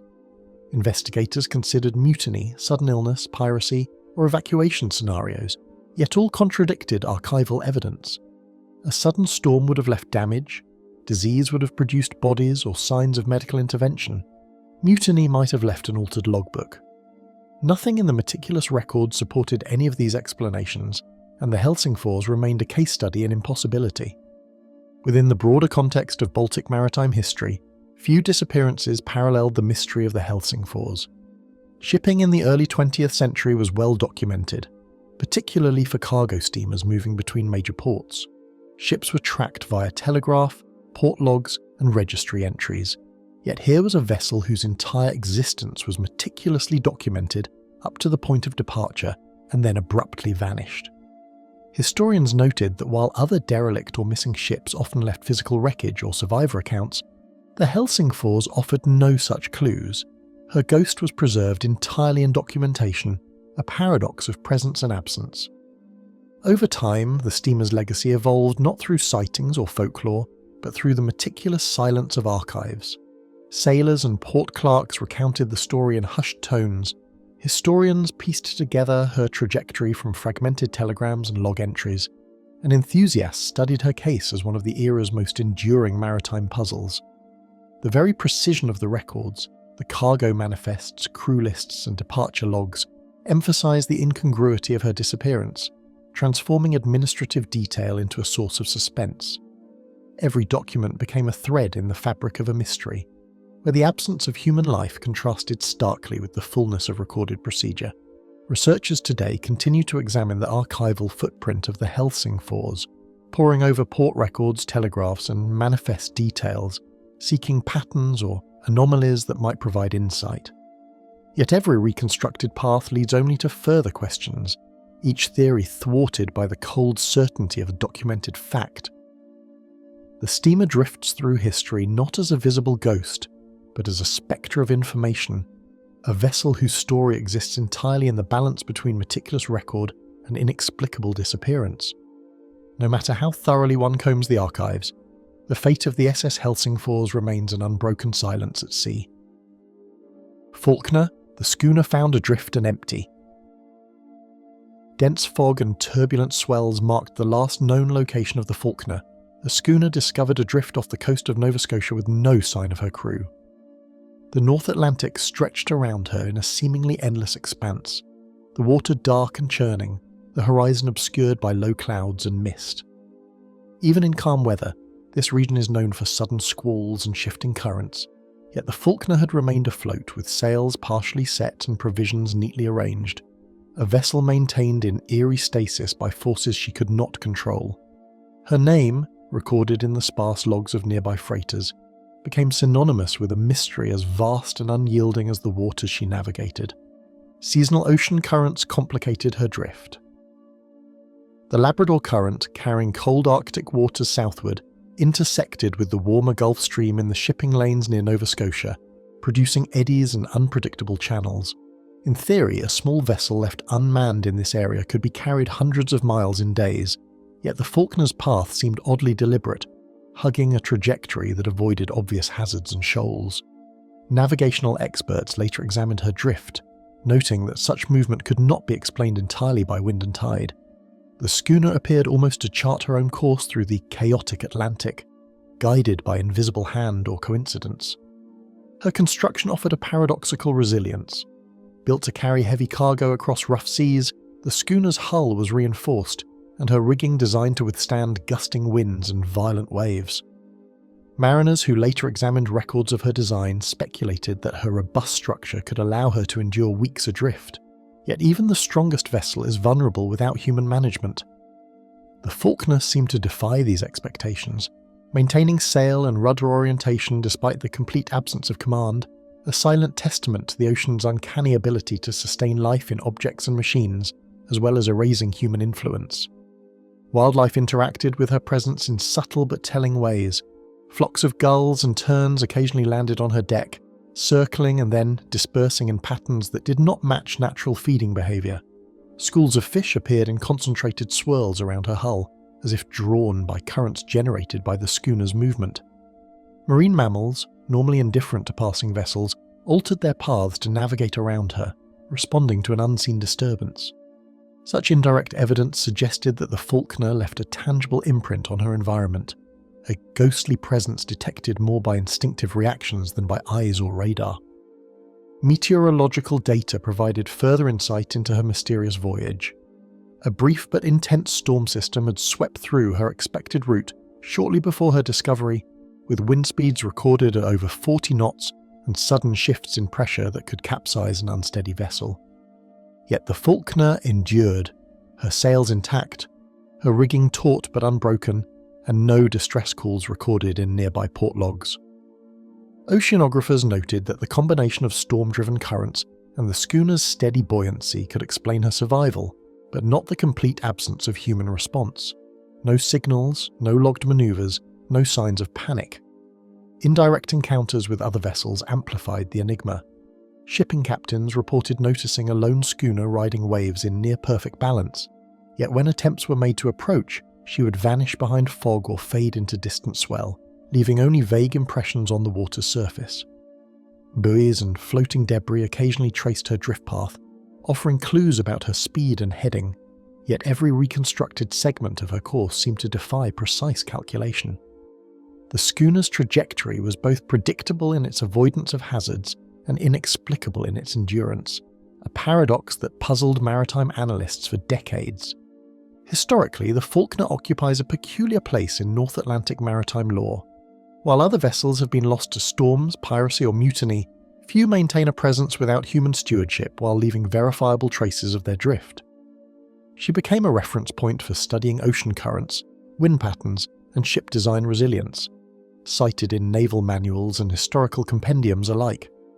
The schooner's absence of crew made her not merely a missing vessel but a phenomenon in itself, a floating laboratory for the interplay between human technology and the vast indifferent forces of nature.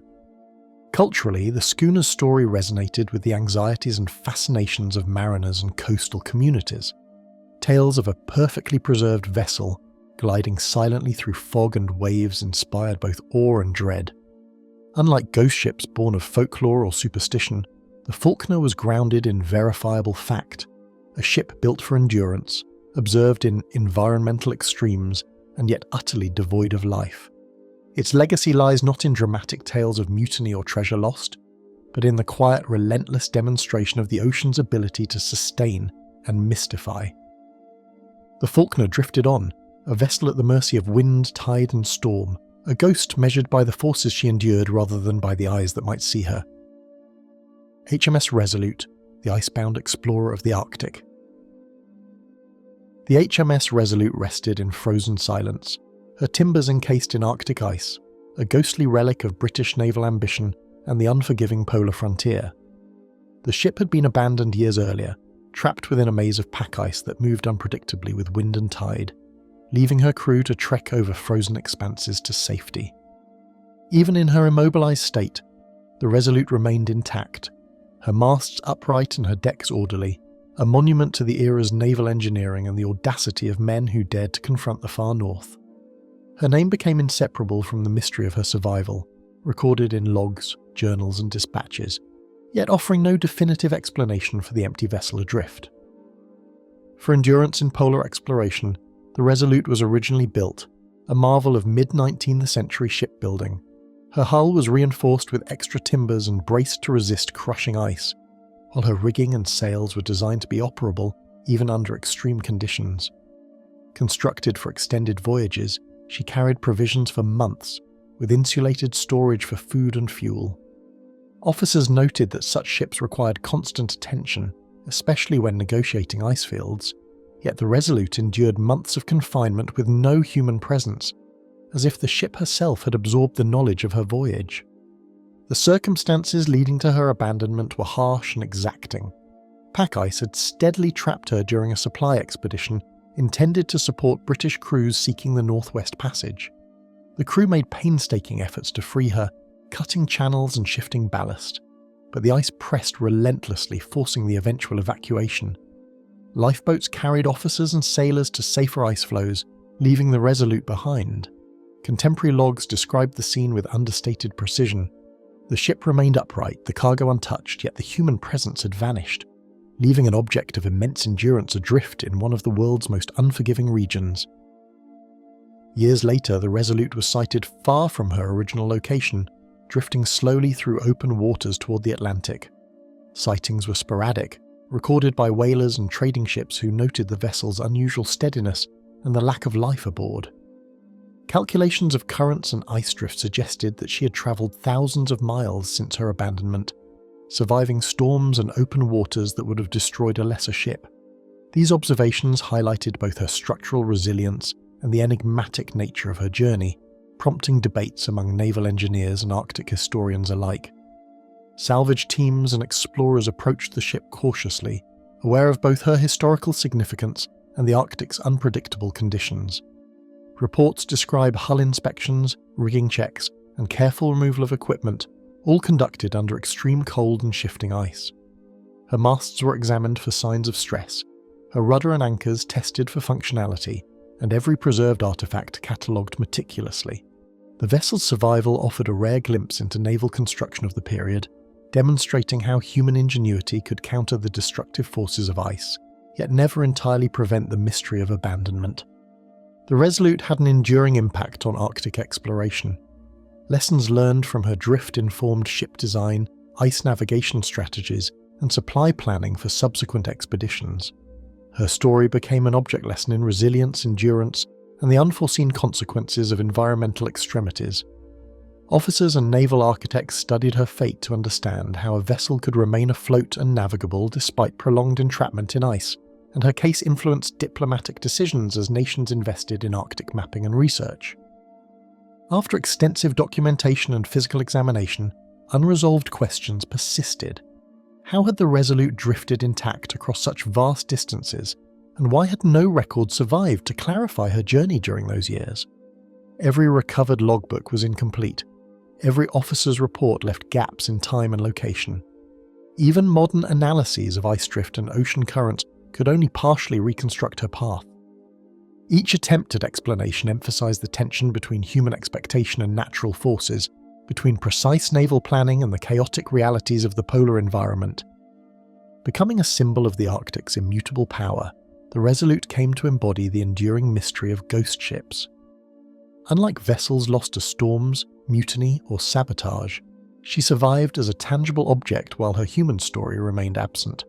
Scholars, mariners, and historians alike regarded her as a lesson in endurance, a monument to both the brilliance of naval engineering and the limits of human foresight when confronted with a frozen and indifferent world.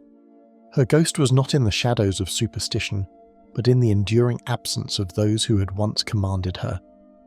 Her timbers creaked silently as she glided through icy waters, a solitary witness to a voyage that no record could fully explain.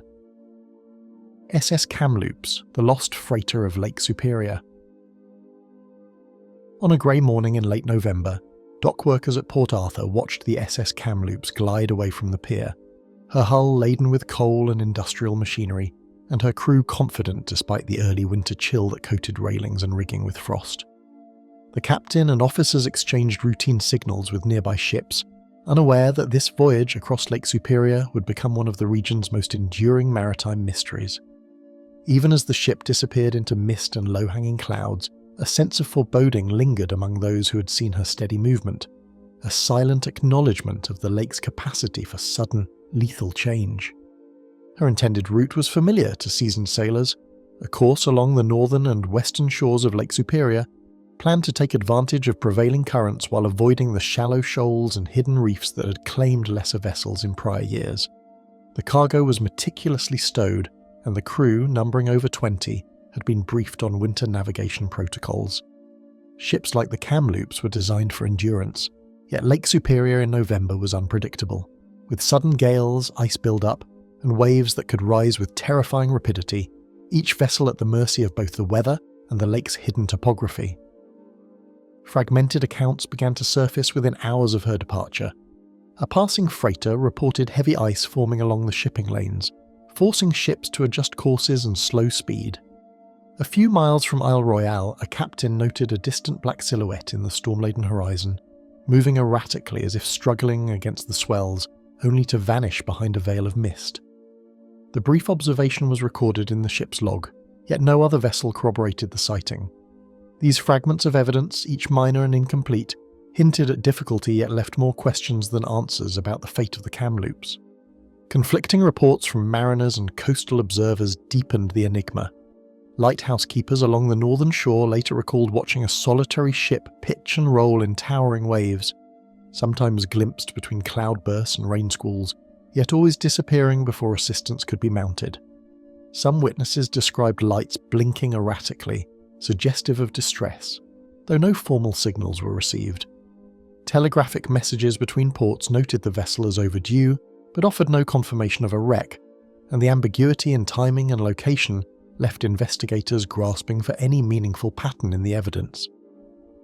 Insurance records and shipping manifests from the time reveal that the Kamloops was carrying not only coal but several crates of precision machinery and heavy tools intended for industrial projects along the lake's northern shore, a cargo unusually sensitive to water damage. Investigators later speculated that even minor leaks or instability could have compromised the ship's balance, and modern analysis of similar vessels suggests that early winter storms often produced sudden, localized swells capable of overwhelming cargo-laden freighters. These overlooked technical details offer a chilling reminder that disaster may have been facilitated by both the lake's fury and the fragile interplay between ship design and freight weight. Search efforts commenced as the company and local authorities realized that the Kamloops had vanished without a trace. Steam-powered tugs and smaller craft scoured likely courses, navigating treacherous waters choked with floating ice and obscured by snow squalls. Observers documented scattered debris, a floating crate here, a fragment of railing there, each item catalogued but yielding little insight into the full scope of the ship's sinking.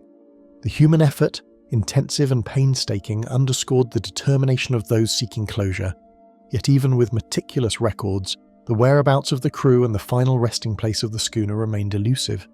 Preserved in maritime records from the period, additional anomalies continue to puzzle historians. Lifeboats were never recovered, though some containers of cargo were found remarkably intact, suggesting that if evacuation had been attempted, it had failed or occurred under conditions that left no trace. Contemporary newspapers reported mysterious sightings of a ghostly ship along the northern coastline weeks after her disappearance, sightings consistent with partial recognition of the Kamloops, yet unverifiable. These overlapping fragments, some factual, some anecdotal, formed a mosaic that historians continue to analyse, illustrating both the lake's danger and the gaps inherent in eyewitness accounts. As time passed, the Kamloops transformed from a missing vessel into a touchstone for maritime safety reforms on the Great Lakes. Her disappearance prompted stricter winter navigation guidelines, improved communication protocols, and careful mapping of shoals and currents. Historians and shipping companies alike studied the incident, reconstructing the timeline from the varied and often conflicting eyewitness reports. While many conclusions remain speculative, the factual data regarding departure conditions, cargo, crew experience, and environmental hazards provide a rich context for understanding the extraordinary circumstances surrounding her disappearance. In both historical records and the collective imagination of mariners and coastal communities, the story of the Kamloops persists even decades later. The ship's name evokes caution, loss, and the enduring power of a lake capable of swallowing even the most prepared vessels. Every fact, from the weather reports to shipping logs, emphasises both human diligence and the limitations imposed by natural forces. The incomplete accounts, the scattered debris, and the occasional phantom sightings collectively create an unsettling narrative, a ship documented in detail, yet whose ultimate fate remains tantalisingly unknown.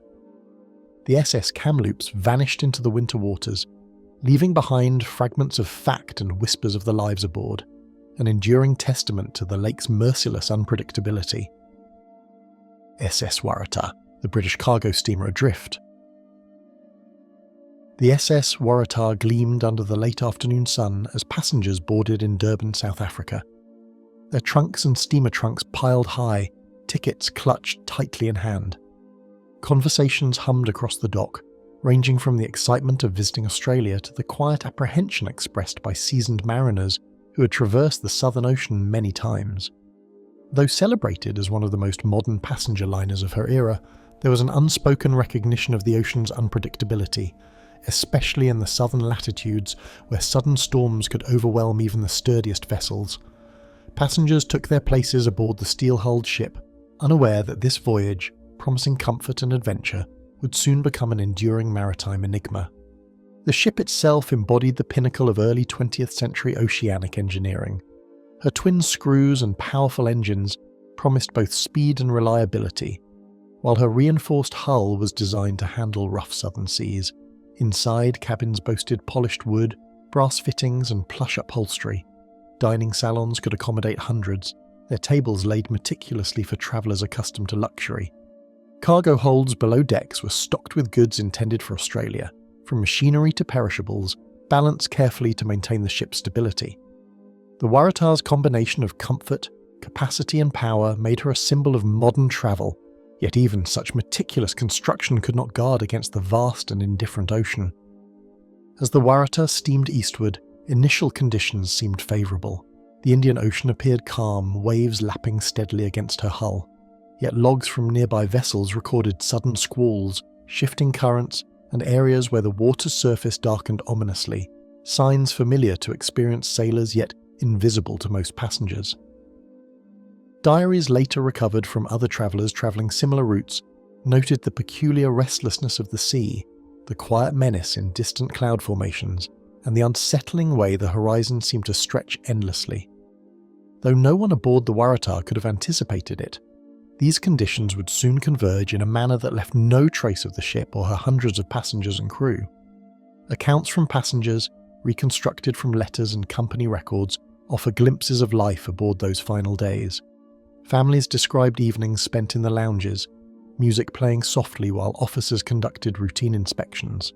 Crew members ensured that cargo was properly stowed and that ballast was adjusted to compensate for shifting goods below deck. Some entries mention abrupt rolling and minor alarm over wind gusts, while others remark upon the eerie stillness that sometimes descended, a calm too deep to trust. The juxtaposition of comfort and latent danger added an unspoken tension, though no immediate alarm was raised. The last confirmed sighting of the Waratah came from a freighter several miles distant, which noted the liner moving steadily through choppy waters under full steam, her lights faint but visible against the darkening horizon. There was no sign of distress, no visible lifeboats, no frantic signalling, and soon she vanished beyond the line of sight, swallowed by the vast open waters. Subsequent attempts to re-establish communication failed, and initial reports described the ship as overdue rather than lost, a small hope that would gradually fade as the days turned into weeks. Vessels of various sizes combed the shipping lanes, following projected courses based on currents, wind, and the ship's speed. Patrols scoured hundreds of square miles, navigating the unpredictable waves of the Southern Ocean, often contending with stormy conditions similar to those that may have overtaken the liner. Weeks later, scattered debris, some crates, pieces of timber, and a few personal items washed ashore, each item catalogued meticulously. None, however, offered definitive clues to the ship's final position or the fate of the 211 souls aboard, leaving investigators to piece together a puzzle whose centre remained absent. Examining the Waratah's design in detail, maritime engineers and historians spent years analysing every aspect of the vessel. Stability reports, ballast calculations, and previous voyage logs were studied to understand how a vessel deemed seaworthy could vanish so completely. While theories ranged from capsizing in rogue waves to structural failure exacerbated by heavy cargo and stormy conditions, no conclusive evidence ever emerged. Even the most thorough analyses of the ship's route, the known weather at the time, and possible oceanic anomalies could not provide certainty, leaving the Waratah suspended between fact and legend. The disappearance of the SS Waratah cast a long shadow over ocean travel between Africa and Australia. Shipping companies revised protocols, reinforced safety measures, and demanded stricter inspection of both hull integrity and cargo stability. In coastal communities, stories circulated of a ghostly ship glimpsed in storms, lights flickering in the distance, never reaching port. Historians continue to debate every documented fact, every fragment of correspondence, and every reported sighting, seeking a coherent narrative while acknowledging the limits of human knowledge against the vast, unyielding ocean. Even more than a century later, the Waratah retains a haunting presence in maritime history.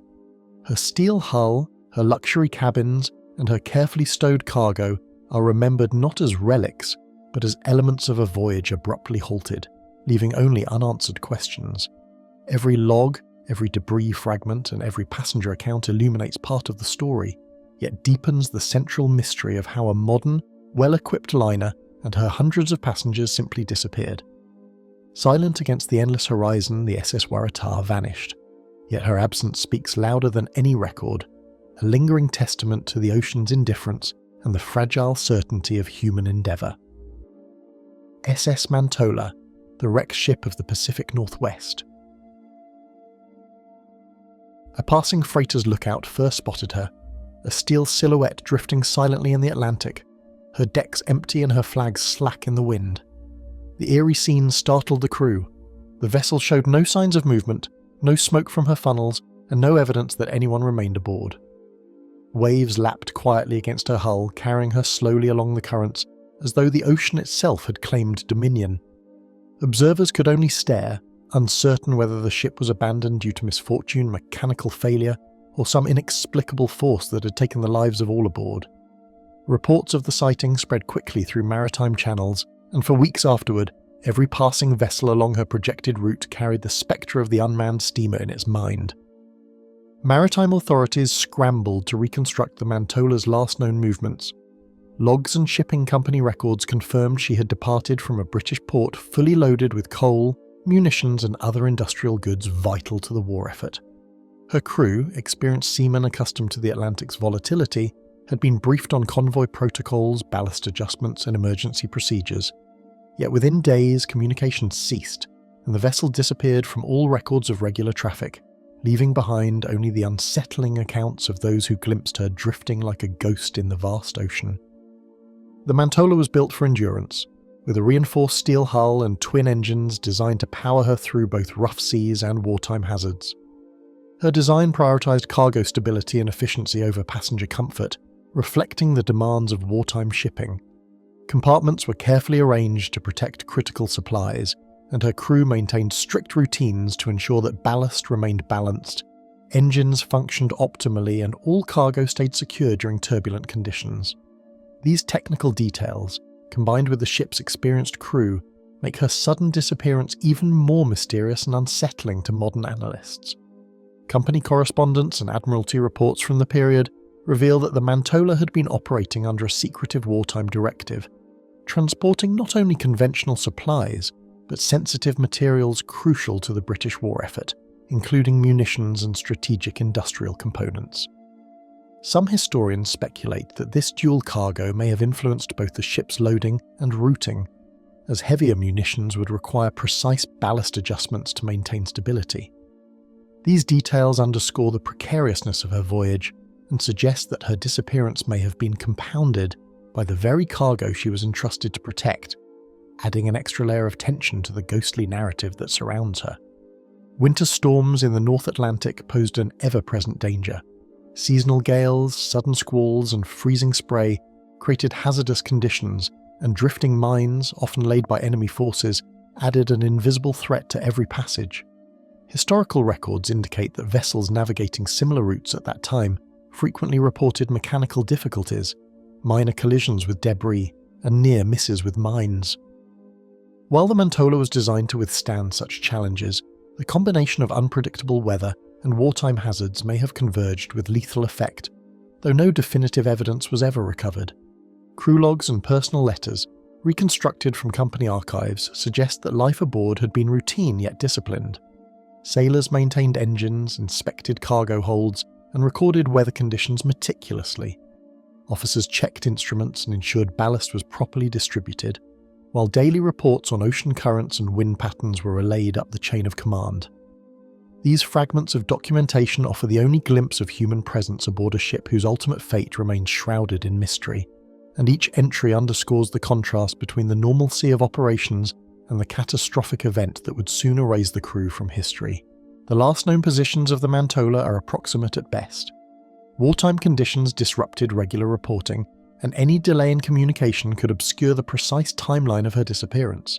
Investigators pieced together sightings from passing vessels, coastal stations, and maritime records. Yet gaps remained that no reconstruction could fill. Weeks after her disappearance, the ship was reportedly seen drifting, still unmanned, prompting both awe and dread among those who witnessed her solitary voyage. The reports were consistent in their description of her as fully intact, with no visible signs of catastrophe, yet the absence of life aboard made her presence profoundly unsettling. Subsequent investigations combined naval records, insurance claims, and reports from shipping companies, all attempting to determine whether the ship had succumbed to the elements, a wartime hazard, or something more inexplicable.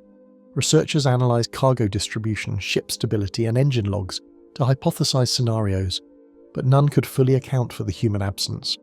Wartime patrols scoured known shipping lanes, looking for debris or survivors, yet the Atlantic offered only fragments: a floating crate, a broken mast, a tattered rope, all insufficient to provide closure or explanation.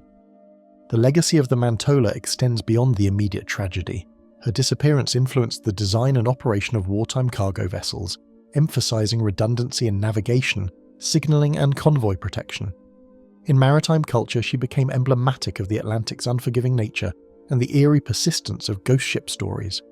Even today, her name evokes images of steel hulks drifting silently, of empty decks and lost crews, a chilling reminder that the sea can claim lives and leave behind only whispers of human endeavour. No matter how carefully historians examine the records, reconstruct the voyage, or analyse ocean currents, the SS Manola remains a drifting enigma, her empty decks and vanished crew haunting the memory of all who study the ghostly perils of the Atlantic. SS Valencia, the 19th century schooner found empty. Pieces of wood and scattered lifeboats washed ashore along the jagged coast, evidence that something catastrophic had occurred far out at sea, yet no human presence could be found. Local fishermen and lighthouse keepers were the first to report the eerie scene, noting that some lifeboats were only partially damaged, as though abandoned in haste or lifted from the deck by some unseen hand. Floating crates and personal belongings drifted among the waves, the Pacific's cold currents carrying fragments of a vanished voyage toward the shoreline. The mystery deepened as no survivors emerged, and the only clues were those silent, motionless remnants that hinted at tragedy without explanation. Records indicate that the SS Valencia had departed Vancouver with a mixture of cargo and passengers bound for San Francisco, her engines humming steadily as she passed into the uncertain waters of the Pacific Northwest. She carried general freight alongside perishable goods, while the passenger manifest listed families, merchants, and a handful of crew members seasoned in navigating the region's notorious coastal waters. The journey was routine, or at least it was meant to be, yet the combination of oceanic hazards, heavy cargo, and late autumn weather rendered the crossing more perilous than anyone aboard could have anticipated.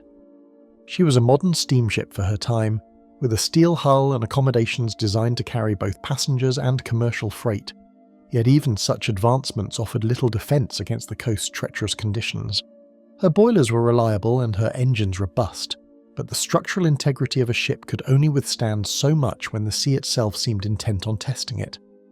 Contemporary reports praised her stability in calm conditions, yet the Pacific Northwest had a reputation for turning even well-built vessels into wrecks, and the Valencia would soon become part of that grim legacy.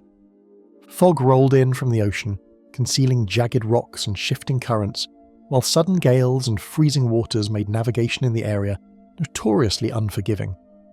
Mariners described the region as a labyrinth of treacherous coves, submerged reefs, and unpredictable tidal surges, each capable of overwhelming a ship in minutes.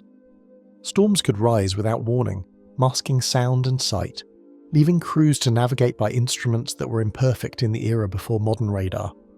Such conditions made the disappearance of the Valencia almost inevitable, yet the haunting element lay in the absence of any struggle or sign of human distress. Contemporary newspapers and maritime bulletins reported that the Valencia had been navigating near the notorious Columbia Bar, sometimes called the Graveyard of the Pacific, where shifting sandbars, strong tidal currents and hidden reefs had claimed scores of vessels before her. Mariners noted that even a slight deviation from the charted course could drive a ship onto the jagged rocks or strand her in quicksand-like shoals. The combination of treacherous waters and thick fog created a perilous corridor, and while the ship's crew was skilled and vigilant, the Pacific Northwest had a reputation for swallowing ships whole, leaving behind only fragments and whispers. Crew members maintained logs and carried out standard routines, documenting weather, engine performance and course adjustments, but these records would never survive the calamity that overtook the vessel. Letters sent home from the journey's outset hinted at nothing but routine, the usual fare of meals, chores and conversation on deck.